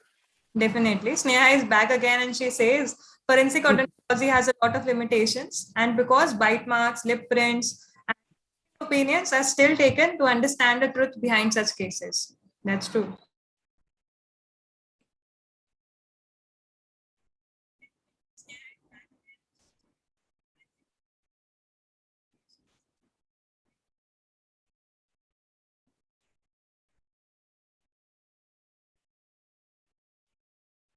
Guys, meanwhile, we have this conversation. I would like to tell our respected audience that the link for the quiz is already there in the comment section.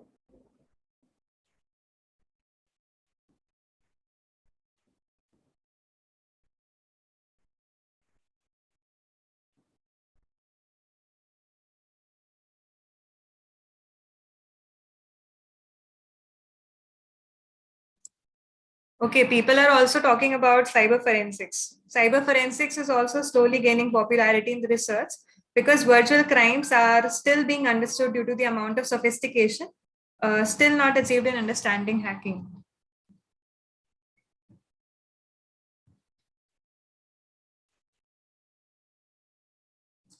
Fine. Any further comments from the audience?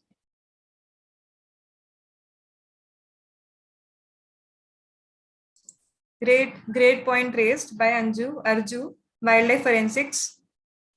Okay, so any insights you would like to give us about wildlife forensics? Monica says wildlife forensics, as it hasn't been discovered fully. Also, there is less awareness regarding wildlife forensics.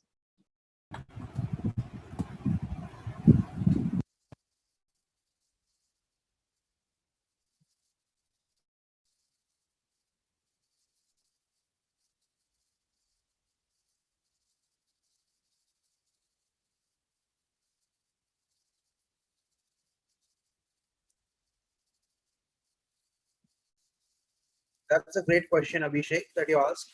That is, do you think hypnosis as a forensic tool?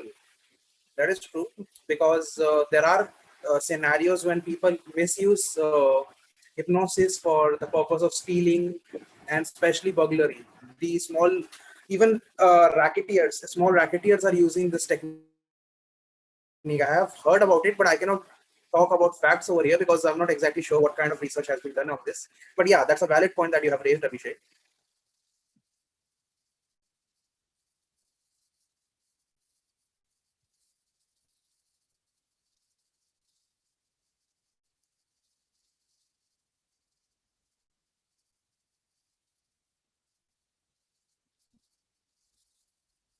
All right, guys. So we got a lot of responses. So finally, I could wind up that forensic odontology has the most weight.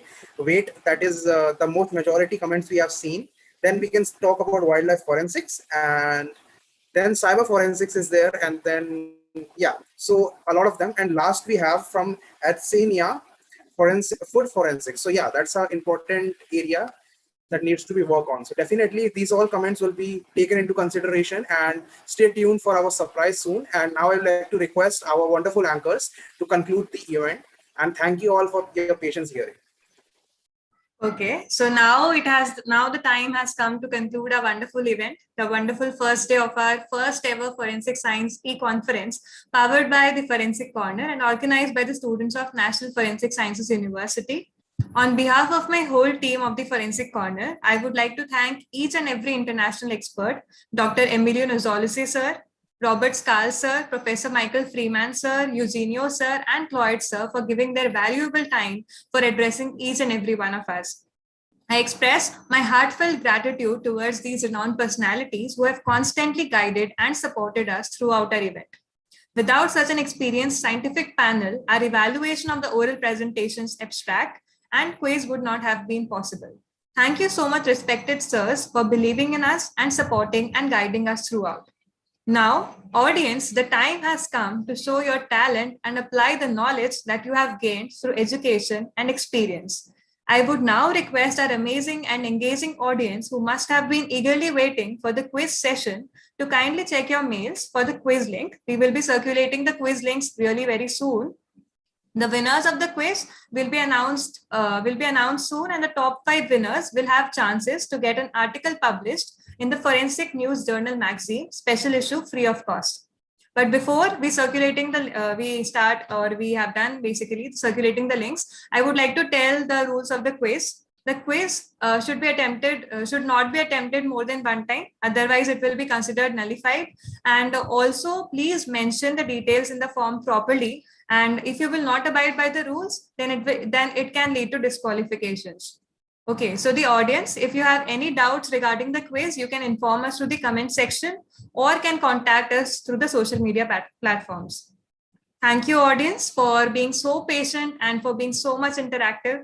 I would also like to express my heartfelt gratitude to our valuable participants who are present here with us in the Zoom meeting from both national and international laboratories and other various departments.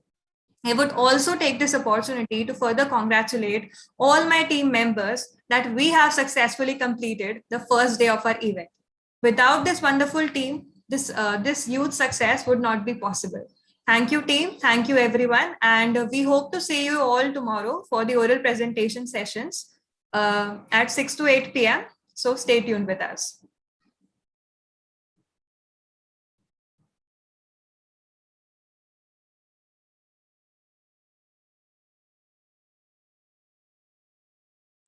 So now we'll be ending this.